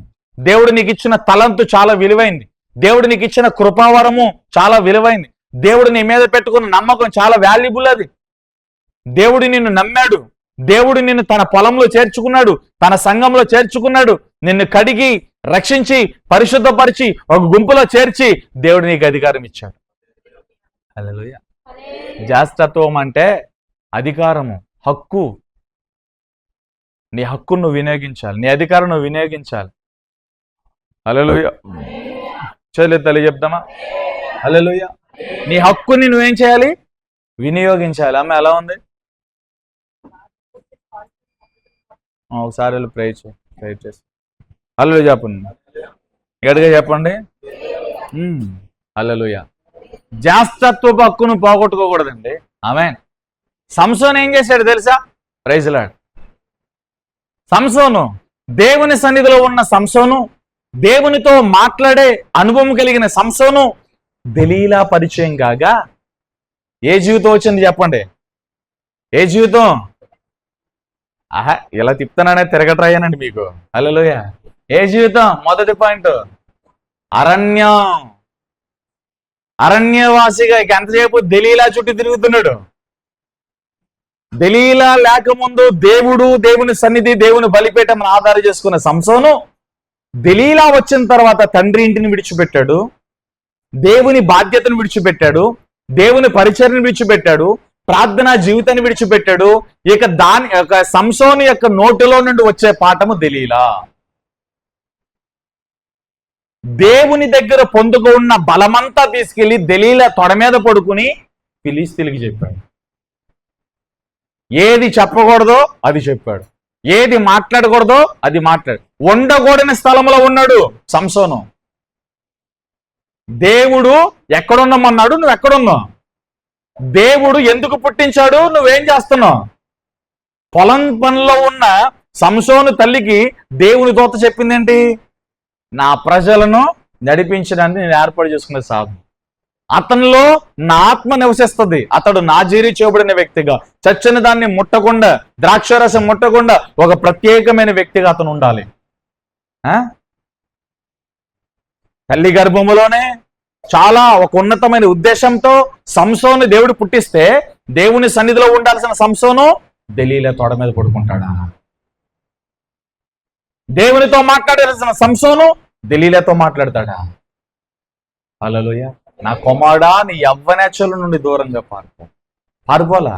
కావాలని తల్లిదండ్రులు చెప్పిన తల్లిదండ్రుల మాట వినకుండా, పెద్దల మాట వినకుండా, అది దేవుని చిత్తం కానిదని తెలిసి, దేవునికి నచ్చనిదని తెలిసి, దేవునికి అసహ్యమైనదని కూడా తెలిసి, హల్లెలూయా, దేవుని ఉపదేశమును తృణీకరించాడు, తల్లిదండ్రుల మాటలను తృణీకరించాడు, దేవుని సాంప్రదాయాన్ని తృణీకరించాడు, దేవుని ఉద్దేశాన్ని తృణీకరించాడు. దెలీలా దగ్గరికి వెళ్ళి తన బలము యొక్క రహస్యం చెప్పాడు. హల్లెలూయా. ఎందుకు చెప్పావు సంసోను? దేవుని విడిచిపెట్టడం. యెహోవా ఆత్మ సంసోను విడిచి బయటకు వచ్చింది. చేతులు మడిచి ఇనప సంఖ్యలతో కట్టిపడేశారు. దాగోను దేవాలయంలో 2 స్తంభముల మధ్య కట్టిపడేశారు. హల్లెలూయా.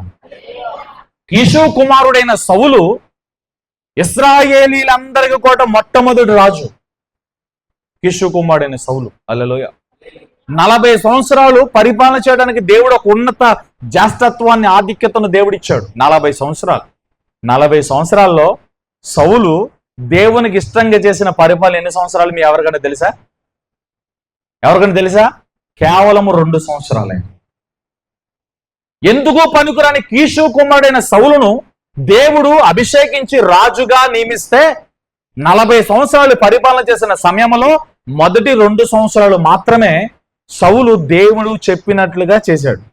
38 సంవత్సరాలు దేవునికి ఆయాసాన్ని కలిగించాడు. హల్లెలూయా. అమాలేకుల విషయంలో ఇంకా దేవుడు కాంప్రమైజ్ కాల. 40 సంవత్సరం ఇంకా ఆయన దగ్గర నుంచి దేవుని ఆత్మ బయటకు వచ్చేసే సందర్భంలో, హల్లెలూయా, అమాలేకుల శాసనం మిగలకూడదు, అమాలేకులకు సంబంధించిన ఏది కూడా ఉంచొద్దు, అమాలేకులందరినీ కూడా మీరేం చేయాలి? శాసనమును కోల్చాలి.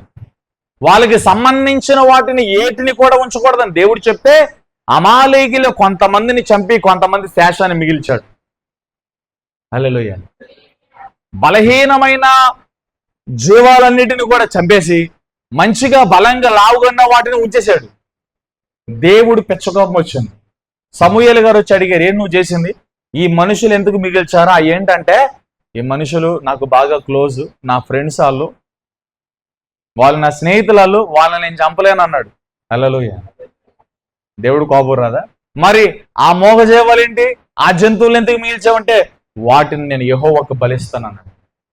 నిషిద్ధమైన వాటిని, దేవుడు తృణీకరించిన వాటిని ఎక్కడిస్తాడంటే బలి? చెప్పండి. దేవునికి బలిపీఠం దగ్గర తీసి దేవుడికి బలిస్తున్నాడు. దేవునికి పిచ్చకోపం వచ్చింది. హల్లెలూయా. వెంటనే సమూయేలు అన్నాడు, ఇక చాలు బాబు, నా వల్ల కాదు, సౌలు నేను తృణీకరిస్తున్నాను. వెంటనే బెత్లెహేము వెళ్ళు, యెష్షయి కుమారుల ఒకరిని అభిషేకించు, నేను అతనిలో నివసిస్తాను, నా ఆత్మ అతని మీదకి వెళ్తుంది అనగా, ఇక సమూయేలు గారు తైలపు కొమ్మును పట్టుకుని పరిగెత్తాడు ఇక దావీదు దగ్గరికి. హల్లెలూయా. చెప్పండి, ఎందుకు సంసోను అలా అయిపోయాడు? ఎందుకు సౌలు దేవుని చేత తృణీకరించబడ్డాడు? ఎందుకు సంసోను నుంచి దేవుని ఆత్మ వచ్చింది, సౌల్లో నుంచి దేవుని ఆత్మ బయటకు వచ్చేసింది? హల్లెలూయా. జాస్తత్వాన్ని పోగొట్టుకోమాక. పరలోకానికి నేను, ప్రవీణు, స్టీఫెన్ గారు, ఇంకో పాస్టర్ ఎవ్వరు పరలోకం తీసుకెళ్ళాలి. నిలబడి దేవుని వాక్యాన్ని బోధించడానికి మాత్రమే ఉన్నాం. దాని ఆధారంగా బ్రతకాల్సినంత నువ్వే.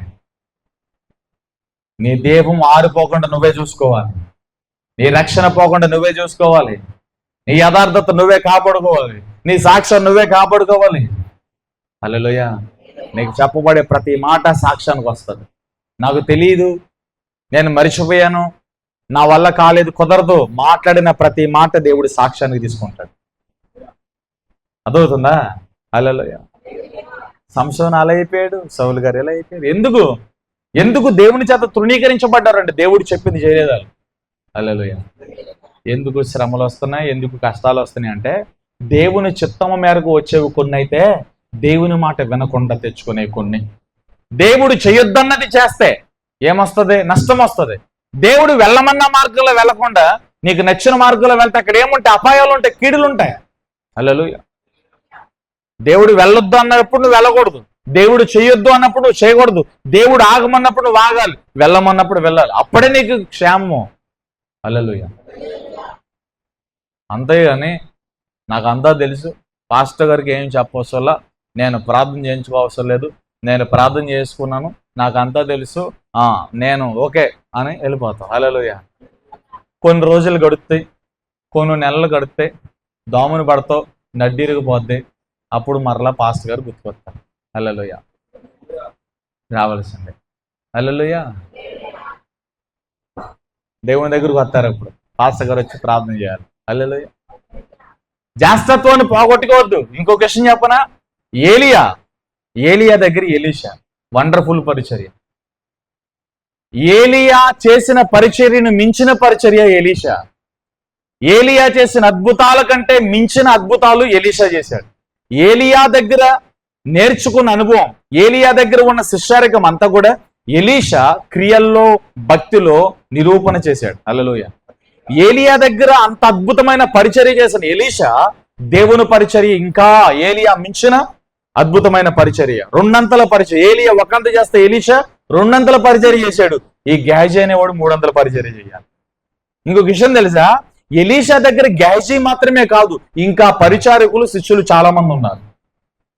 ఎలీషా దగ్గర పరిచర్య చేసే పరిచారకులు, శిష్యులు, గెహజీతో పాటు ఇంకా చాలా మంది ఉన్నారు. అయితే దేవుని వాక్యంలో వారందరి పేర్లు రాయబడలేదు, గెహజీ పేరే దేవుడు రాయించాడంటే గెహజీకి కూడా దేవుడు జాస్తత్వాన్ని ఇచ్చాడు. ఎలీషా తర్వాత దేవుని చేతిలో వాడబడే పాత్ర గెహజీనే. ఎలీషా తర్వాత వాడబడే పాత్ర ఎవరు? గెహజీనే. కానీ గెహజీ నమ్మకస్తుడుగా లేడు.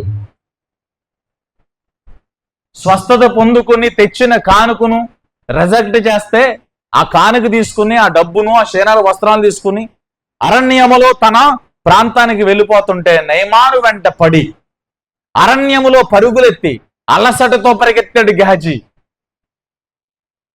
ఎలీషా దగ్గర ఉన్నప్పుడు, ఎలీషా గుడారంలో ఉన్నప్పుడు, ఎలీషా దేవుని మందిరంలో ఉన్నప్పుడు గెహజీ సమాధానంగా ఉన్నాడు. ఏది తక్కువ కాల. హల్లెలూయా. నయమాను ఇచ్చే డబ్బు కోసం ఎక్కడ పరిగెడుతున్నాడు గేహజీ? చెప్పండి. అరణ్యంలో పరిగెడుతున్నాడు. అరణ్య మార్గంలో నయమాను గాడిద మీద గుర్రం మీద వెళ్ళిపోతూ ఉంటే ఆ బండి వెనమాల పరిగెడుతున్నాడు నయమాను. దేనికోసం? దేవుని సన్నిధిని విడిచి డబ్బు సంచి కోసం పరిగెడుతున్నాడు నయమాను. దైవజనుని విడిచి లోకం కోసం పరిగెడుతున్నాడు నయమాను, గేహజీ. హల్లెలూయా. దేవుడు చూశాడు, నేను వాడుకునే పాత్ర. జ్యేష్ఠత్వాన్ని తృణీకరించాడు వీడు. దేవుడు బాధపడుతున్నాడు, దేవుడు దుఃఖపడుతున్నాడు. ఎలీషా దగ్గర నమ్మకస్తుడిగా ప్రధాన శిష్యుడుగా ఉన్న గేహజీ దేవుని సన్నిధిలో ఉండాలి, దేవుని గుడారంలో ఉండాలి, ఎలీషా కుడి చేతి పక్కన నిలబడాలి. ఏలియా పక్కన ఎలీషా అలాగే నిలబడ్డాడు. హల్లెలూయా. ఈసారికి నువ్వు రెస్ట్ తీసుకో, నేను అటు వెళ్ళొచ్చేస్తాను అన్నా, నా ఎల్లు కూడా అలా అనుకో, ప్లీజ్ నీతో పాటు నేను వచ్చేస్తా అని పరిగెత్తేసాడు ఎలీషా. అరే ఏం పర్లే ఇక్కడికే అని అన్నా, నా ఏళ్ళు మాట దయచేసి అలా అనుకో. హల్లెలూయా. ఏదన్నా తిట్టాడు అనుకో ఏలియా, వచ్చి కాళ్ళ మీద పడిపోయాడు ఎలీషా. ఏదైనా తిట్టాడు అనుకో ఏలియా, వచ్చి పట్టుకుని వాటేసేసుకున్నాడు ఎలీషా. అలా ఉండాల. తిడితే ముఖాలు మాడిపోతాయి, పనిచేవయ్యా. నన్నే అన్నాడు, వర్కౌట్ అవ్వదు దేవుని దగ్గర. హల్లెలూయా. వచ్చేయాలి. నేను ఎంత తిట్టినా నువ్వు వచ్చేయాలి. ఎందుకు మొదటి అన్యోన్యతను పోగొట్టుకున్నావు? ఎందుకు మొదటి భారాన్ని పోగొట్టుకున్నావు? ఎందుకు మొదట బాగా సేవకుడితో పాటు నడిచినోడు ఇప్పుడు ఎందుకు నడవట్లేదు? ఎందుకు గ్యాప్ వచ్చింది? ఎందుకు అన్యోన్యత పోగొట్టుకుంటున్నావు? ఎందుకు ముక్కుసూటిగా మాట్లాడలేకపోతున్నావు? ఎందుకు దైవజనుడు ఎదుటిగా నిలబడి మాట్లాడలేకపోతున్నావు? ఎందుకు సంఘంలో మెమేకం కాలేకపోతున్నావు? ఎందుకు మొదట వాడబడినట్లుగా సంఘంలో వాడబడలేకపోతున్నావు? అరణ్య జీవితం వస్తే, పాపమునకు చోటిస్తే, దేవుని కృపను పోగొట్టుకుంటే సిగ్గు కలుగుద్ది మనకి. హల్లెలూయా. ఎక్కడుండాలి గేహజీ చెప్పండి? ఎలీషా దగ్గర ఉండాలి.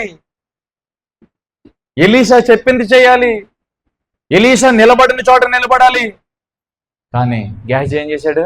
కడుపులో నొప్పి వచ్చేంత బాత్రూమ్కి వెళ్ళొస్తానని నయమాను వెంట పరిగెత్తాడు. తెలీదా? హల్లెలూయా. నయమాను దగ్గరికి పరిగెత్తాడు, అబద్ధం చెప్పాడు. మా సేవకుడికి కొద్దిగా ఏదో అవసరం ఉందంట, కొంత ఇమ్మన్నాడు. హల్లెలూయా. ఎలీషాకి ఏది అవసరం ఉన్నా ప్రార్థన చేస్తే దేవుడు ఆకాశాన్ని తెరుస్తాడు.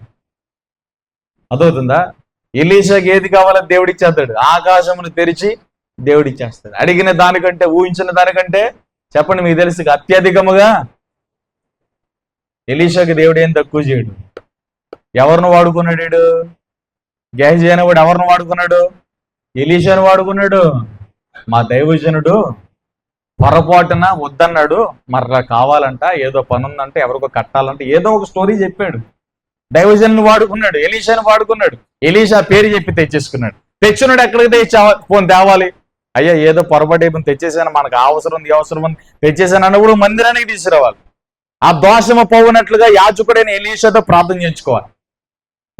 ఎలీషా వాటి మీద చేయబెట్టి పరిశుద్ధపరిచి ప్రార్థన చేస్తే వాటి మీద ఉన్న దోషము శాపమన్న పోయేది కొంతవరకు. దైవజనుడికి తెలియకుండా తీసుకెళ్లి గుడారంలో పెట్టుకున్నాడు, తన ఇంట్లో పెట్టుకున్నాడు. ఏమైంది? గేహజీ ఎందుకు కుష్టి వచ్చింది? ఎందుకు తెల్లటి మంచు వంటి కుష్టి నయమానిది నీకెందుకు అంటిందంటే, తృణీకరించాడు దేవుని సన్నిధిని. ఎలీషాని తృణీకరించాడు. హల్లెలూయా. అలా తృణీకరించకూడదు. మన చరిత్రలు చెప్పండి. సౌలు సమూయేలు మాటను తృణీకరించాడు. సమూయేలు ఎవరండి? మనుషుడే, కానీ ఎవరు? దేవుని అధికారము చేత వాడబడుతున్న సేవకుడు. హల్లెలూయా. ప్రైజ్ లార్డ్ చెప్పండి. నువ్వు రాజువైతే ఏంటి? ప్రవక్త. నువ్వు డబ్బు ఉంటే ఏంటి? పాస్టర్ గారు అంతే. హల్లెలూయా. నువ్వు నాయకుడు కావచ్చు, ఒక ప్రాంతానికి సర్పంచ్ కావచ్చు, ఓ ప్రాంతానికి ఎమ్మెల్యే కావచ్చు, ఓ ప్రాంతానికి సీఎం కావచ్చు, కానీ ప్రపంచం అంతటికి ఒకే దేవుడు. ఆ దేవుని యొక్క యాజకుడు పాస్టర్ గారు. హల్లెలూయా. ప్రైజ్ లార్డ్ చెప్పండి. బిల్లీ గ్రాహం గారికి ఆఫర్లు వచ్చినాయి. ఎలక్షన్లో ఏమీ లేవు, అమెరికా అధ్యక్షుడుగా నువ్వు ఉండయా, అమెరికాని పరిపాలన చేయయ్యా. హల్లెలూయా. గొప్ప గొప్ప ఔన్నత్యం కలిగిన వ్యక్తులందరూ కూడా వచ్చి బిల్లీ గ్రహం గారి దగ్గర నిలబడి ఏకాభిప్రాయముగా ఎన్నికలు లేకుండా, హల్లెలూయా, మేము మిమ్మల్ని అమెరికా అధ్యక్షుడిగా నియమిస్తున్నాం, అమెరికా అధ్యక్షుడిగా ఉండి అమెరికాని పరిపాలన చేయండి అంటే, హల్లెలూయా, కుదరదన్నాడు మొదటిసారి. రెండోసారి వచ్చారు, కుదరదన్నారు. మూడోసారి వచ్చారు, కుదరదన్నారు. నాలుగోసారి అసలు కారణం తెలుసుకోవచ్చా అని అడిగారు. హల్లెలూయా. బిల్లీ గ్రహం గారు ఏమన్నారు తెలుసా? అంత చిన్న ఉద్యోగం నేను చేయను. హల్లెలూయా. ఏంటి, అమెరికా అధ్యక్షుడు చిన్నదా? హల్లెలూయా. బాబు, ఊరికి సర్పంచ్ కాదు, అమెరికా అంతటిని అధ్యక్షుడిగా ఉండి పరిపాలన చేయాలి, అమెరికా ప్రెసిడెంట్. హల్లెలూయా. అంత చిన్న ఉద్యోగాన్ని నేను చేయను అన్నాడు. వాళ్ళందరూ ఒకరి మొక్కలు చూసుకున్నారు, ఇదేంట్రా బాబు ఈయన ఎలా మాట్లాడుతున్నారు. హల్లెలూయా. బిల్లీ గ్రహం గారు, మీరు మాట్లాడిన అర్థం కాలేదు సార్ అంటే అప్పుడు చెప్పాడు బిల్లీ గ్రహం, హల్లెలూయా, నేను గాడ్ సర్వెంట్ని, దేవుని సేవకుని. హల్లెలూయా. సేవ అనేది, పరిచర్య అనేది, హల్లెలూయా, ప్రపంచం అంతటిలో కూడా ఒక ఉన్నతమైన ఉద్యోగమే. దీన్ని మించిన ఉద్యోగం లేదు. హల్లెలూయా. నేను పరలోక పని చేస్తున్నా, నేను హెవెన్ డ్యూటీ చేస్తున్నా, పరలోక పని నేను చేస్తున్నా. హల్లెలూయా. కాబట్టి ఈ పని నేను చేయను, నా పని నేనే. హల్లెలూయా.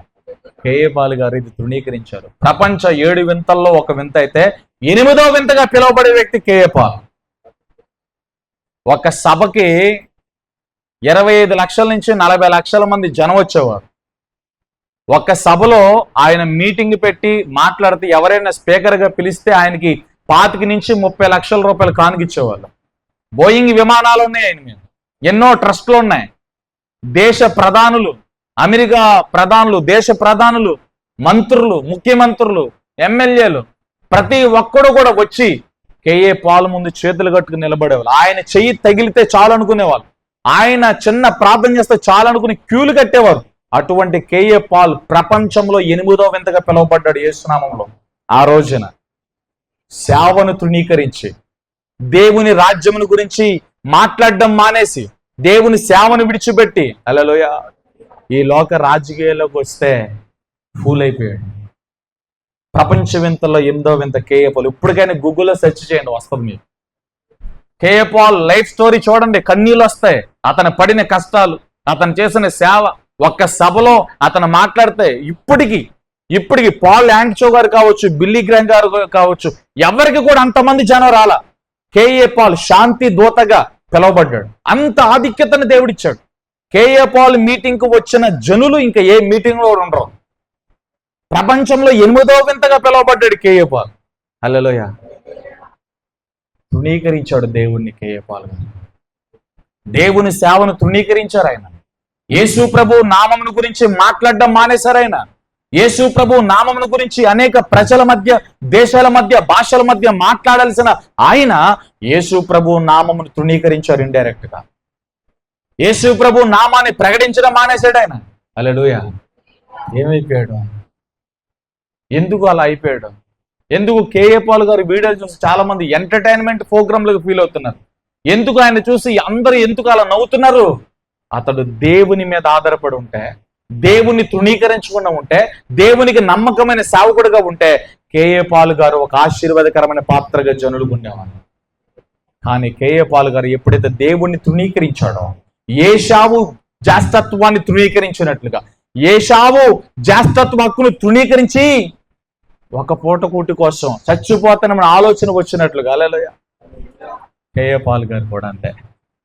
నువ్వైనా అంతే, నేనైనా అంతే. యేసు ప్రభువును విడిచిపెడితే, నిత్య జీవాన్ని విడిచిపెడితే ఏమవుతాం? నాశనంలోకి వెళ్ళిపోతాం, నిత్య నరకంలోకి వెళ్ళిపోతాం. హల్లెలూయా. ప్రైజ్ లార్డ్ చెప్పండి, చేయలేదల్లి చెప్పాలి. ఇప్పుడు ఇక్కడ ఏం పోగొట్టుకున్నాడు? ఇక్కడ హెబ్రీ పత్రిక 12 మీలో ఎవడైనాను దేవుని కృప, హల్లెలూయా, దేవుని కృప పొందకుండా, హల్లెలూయా, ఏంటంటే దేవుని కృపను పొందకుండా తప్పిపోవనేమోనని. హల్లెలూయా. చాలా మంది దేవుని కృపను, జాస్తత్వములో కొన్ని నియమాలు చెప్తున్నారు.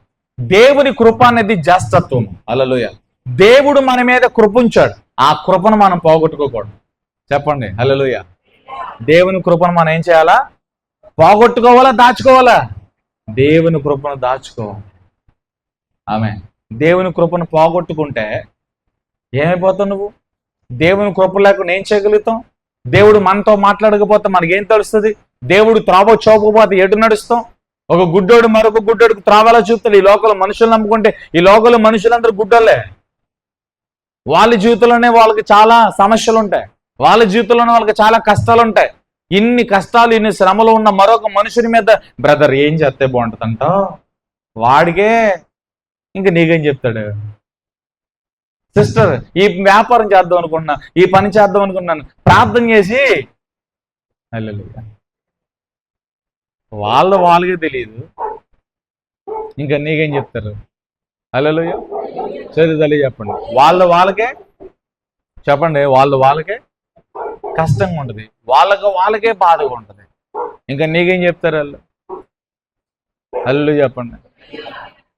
కాబట్టి నువ్వు ఎవరిని అడగాలి చెప్పండి, ఎవరిని అడగాలి, ఎవరి మీద ఆధారపడాలి చెప్పండి. ఎవరి మీద ఆధారపడితే బాగుంటుంది? పక్కనున్న మనుషుల మీద, దేవుని మీద? చెప్పండి అందరూ. యేసయ్య మీద ఆధారపడాలి. ఎందుకని మన జీవం ఆయనలోనే ఉంది. సమరయ స్త్రీ యేసుప్రభును చూచి యేసుప్రభుతో మాట్లాడిన తర్వాత ఊర్లో వాళ్ళందరినీ తీసుకొచ్చేసింది. ఎందుకు? యేసుప్రభు నిత్య జీవం కలిగిన వాడు. ఆవిడ చెప్తే విన్నప్పుడు మా కన్నులతో మేము చూస్తున్నాం. కృపను పోగొట్టుకుంటానేమో రాని. హల్లెలూయా. కృపను పోగొట్టుకోకూడదు. యేసుప్రభు మన మీద ఒక ఉన్నతమైన కృపను ఇచ్చాడు. ఆమె ఎందుకని ఉన్నతమైన కృప అన్నానంటే ఒక్కసారి వినండి, చాలా జాతిగా వినండి. ఆయన ఎవరు? పరిశుద్ధుడు. ఆయన ఎవరు? ఈ లోకమంతటికి, ప్రపంచమంతటికి సృష్టికర్త. ఆయన లేకుండా ఏమీ కలగల, సమస్తం ఆయన మూలంగా కలిగినాయి.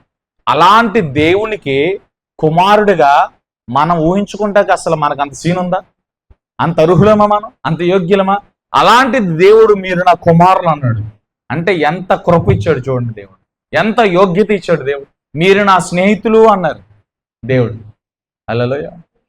మీరు నా కుమారులు అన్నాడు దేవుడు. ఆమె అంటే ఎంత కృప ఉందో. ఆ కుమారుడి తత్వాన్ని మనం పోగొట్టుకోకూడదు. దేవునికి మనం కుమారులుగా ఉండాలి. హల్లెలూయా. ఆ కృపను పోగొట్టుకోకూడదు. ఏదైనా కష్టం వస్తే, శ్రమ వస్తే, దైవజనుడు ఏదైనా గద్దిస్తే, దేవుడు ఏదైనా కొద్దిగా ఆలస్యంగా కార్యాలు జరిగిస్తే చాలా మంది కృపను విడిచిపెడతారు. నేను ఒక మాట చెప్తాను, ఏమనుకోవద్దే. దేవుని సన్నిధిలో నాటబడకుండా పాస్టర్ గారు చెప్పే వాక్యానికి ముఖాలు మార్చుకునే వాళ్ళందరూ ఎవరు అంటే దుర్బీజులు అంటారు. వాళ్ళు ఎవరంటారు చెప్పండి, అందరు నోరుతో చెప్పండి. ఉపదేశమును, దైవజనుడు చెప్పే ఉపదేశమును తృణీకరించిన వాడిని ఏమంటారు? ఇది ఎక్కడ రాయబడిందో తెలుసా? ఇదే హెబ్రీ పత్రిక 12వ అధ్యాయము చూడండి. హెబ్రీ పత్రిక 12వ అధ్యాయంలో 7వ వచనం చూడండి. 7వ వచనం కాదు, 8వ వచనం. కుమారులైన వారందరూ శిక్షలో పాలు పొందుచున్నారు, మీరు పొందని ఎడల దుర్బూజులే గాని కుమారులు కాదు. ఎవరు కాదు? దుర్బూజులే గాని. మీరు 5వ వచనం నుంచి 11వ వచనం వరకు మీరు చదువుకోండి. కుమారుడు గురించి చెప్తాడు కదా, నా కుమారుడా ప్రభువు చే శిక్షను తృణీకరించుకోము, ఆయన నిన్ను గద్దించినప్పుడు విసుకుముకుము, ప్రభువు తాను ప్రేమించిన వాడిని శిక్షించి తాను స్వీకరించు ప్రతి కుమారుణ్ణి దండించును. హల్లెలూయా. అని కుమారులతో సంభాషించున్నట్లు మీతో సంభాషించు ఆయన హెచ్చరికలు మరిచితిరి. శిక్షాఫలము పొందుటకై మీరు సహించుచున్నారు. దేవుని కుమారులను మిమ్మను హల్లెలూయా సూచిస్తున్నాడు. తండ్రి శిక్షంపని కుమారుడెవడు? కుమారులైన వారందరూ శిక్షలో పాలుగొంపులు పొందుచున్నారు, మీరు పొందని ఎడల దుర్బుద్ధులే కానీ కుమారులు కాదు. హల్లెలూయా. ఆడి కింద శరీరసారమైన తండ్రి గురించి కూడా చెప్తాడు. మరియు శరీర సంబంధులైన తండ్రులు మనకు శిక్షకులై ఉన్నారు. నీ తండ్రులు నీకు శిక్షకులై ఉన్నారా లేదా? నీ తండ్రి కొట్టలేదా? నీ తండ్రి తిట్టలేదా? ఒరే అది మంచిది కాదు, ఇది మంచిది, అది చెడ్డది, ఇలా చేయకూడదు, అలా చేయాలి, ఇలా ఉండకూడదు, ఇలా ఉండాలి.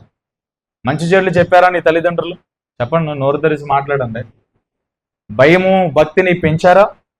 నువ్వు ఎలా బ్రతకాలో నేర్పించారా? నువ్వు ఎలా నడవాలో నేర్పించారా? నువ్వు ఎలా మాట్లాడాలో నేర్పించారా? అది శిక్ష. కొన్ని సందర్భాల్లో దెబ్బలు కొడతారు మనల్ని, కొన్ని సందర్భాల్లో తిడతారు. హల్లెలూయా. ఆ శిక్షను మనం తృణీకరించకూడదు. ఆ శిక్షను తృణీకరిస్తే ఎవరికి నష్టం? నువ్వే పోతావు. హల్లెలూయా.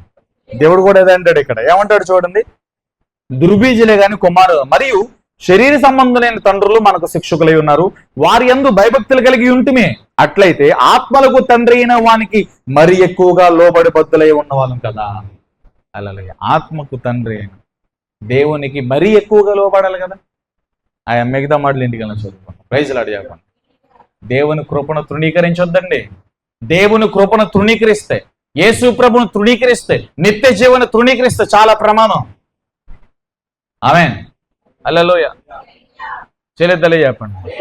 మొన్న విజయప్రసాద్ రెడ్డి గారు కాంతి గారితో లైవ్ లో మాట్లాడుతూ, వాళ్ళ దేవుడు వాళ్ళకి, నా దేవుడు నాకు, వాళ్ళ దేవుడు వాళ్ళ గొప్ప, నా దేవుడు నాకు గొప్ప అని చెప్పి వాళ్ళ దేవుడు పదాన్ని కూడా ఉచ్చరించేశాడు. హల్లెలూయా. జై జై అన్నాడు. హల్లెలూయా. చేయలేదలే చెప్పండి. అంటే మనుషుల్ని సొగపెట్టాలని చూస్తున్నావు, మనుషుల దగ్గర మార్కులు కొట్టాలని చూస్తున్నావా? Praise Lord. నీ దేవుడు నీకంటే, నా దేవుడు నాకంటే ఒళ్ళు దగ్గర పెట్టుకుని మాట్లాడాలి కదా మనం. దేవుడు ఒక్కడే కదా. అవతరుడికైనా, నాకైనా, నీకైనా, ఎవరికైనా దేవుడు ఒక్కడే. నీకు ఒక దేవుడు, నాకు ఒక దేవుడు లేడు. భాషకు ఒక దేవుడు, ప్రాంతానికి ఒక దేవుడు, దేశానికి ఒక దేవుడు లేడు. దేశమంతటికి, ప్రపంచం అంతటికి ఒకటే దేవుడు, ఆయనే ప్రభు అయిన యేసు. నువ్వు నమ్మితే నిత్య జీవం, నమ్మకపోతే నిత్య నరకం. హల్లెలూయా. హల్లెలూయా. అంటారు యేసు ప్రభు నమ్మితే నిత్య జీవం, యేసు ప్రభు నమ్మని వాళ్ళందరూ నరకానికి దోసేస్తారంట. అది బైబిల్లో రాయబడి ఉంది. అలా అంటారు, ఎలా అంటారు, అందుకే బైబిల్ మేము నమ్మం. ఎవడు నమ్మన్నాడు నిన్ను? యేసు ప్రభు చెప్పింది అదే. నమ్మితే రక్షణ పొందుతాడని, నమ్మకపోతే శిక్ష విధించబడుతుంది. బలవంతంగా ఎవరు మార్చలేరు. బలవంత మత మార్పులు ఎవరు చేయలేరు. యేసు ప్రభుని గురించి బోధిస్తున్నాం, యేసు ప్రభుని గురించి ప్రకటిస్తున్నాం. నమ్మితే రక్షించబడతావు, నమ్మకపోతే శిక్ష విధించబడుతుంది. దట్స్ ఆల్, అంతే. హల్లెలూయా. బలవంత ప్రచారాలు ఏమున్నాయి దీంట్లో? ఇది మత మార్పుడా? హల్లెలూయా. యేసు ప్రభు నమ్ముకున్నందుకు నీ వస్త్రధారణ మారుతుందండి, నీ భాష ఏమైనా మారుతుందండి, నువ్వు తినే ఫుడ్ ఏమైనా మారుతుందా? యేసు ప్రభు మతం అని ఎవడన్నాడు? మతం అనే బైబిల్లో రాయబడిందా? మతం అనే మాట ఎక్కడ కూడా బైబిల్లో లేవు. యేసు ప్రభు నమ్మునందరూ మతం మార్చేస్తున్నారు, మతం మార్చేది. ఎవడు చెప్పాడు మతం అని? యేసు ప్రభు మార్గమై ఉన్నాడు, యేసు ప్రభు సత్యమై ఉన్నాడు, యేసు ప్రభు జీవమై ఉన్నాడు.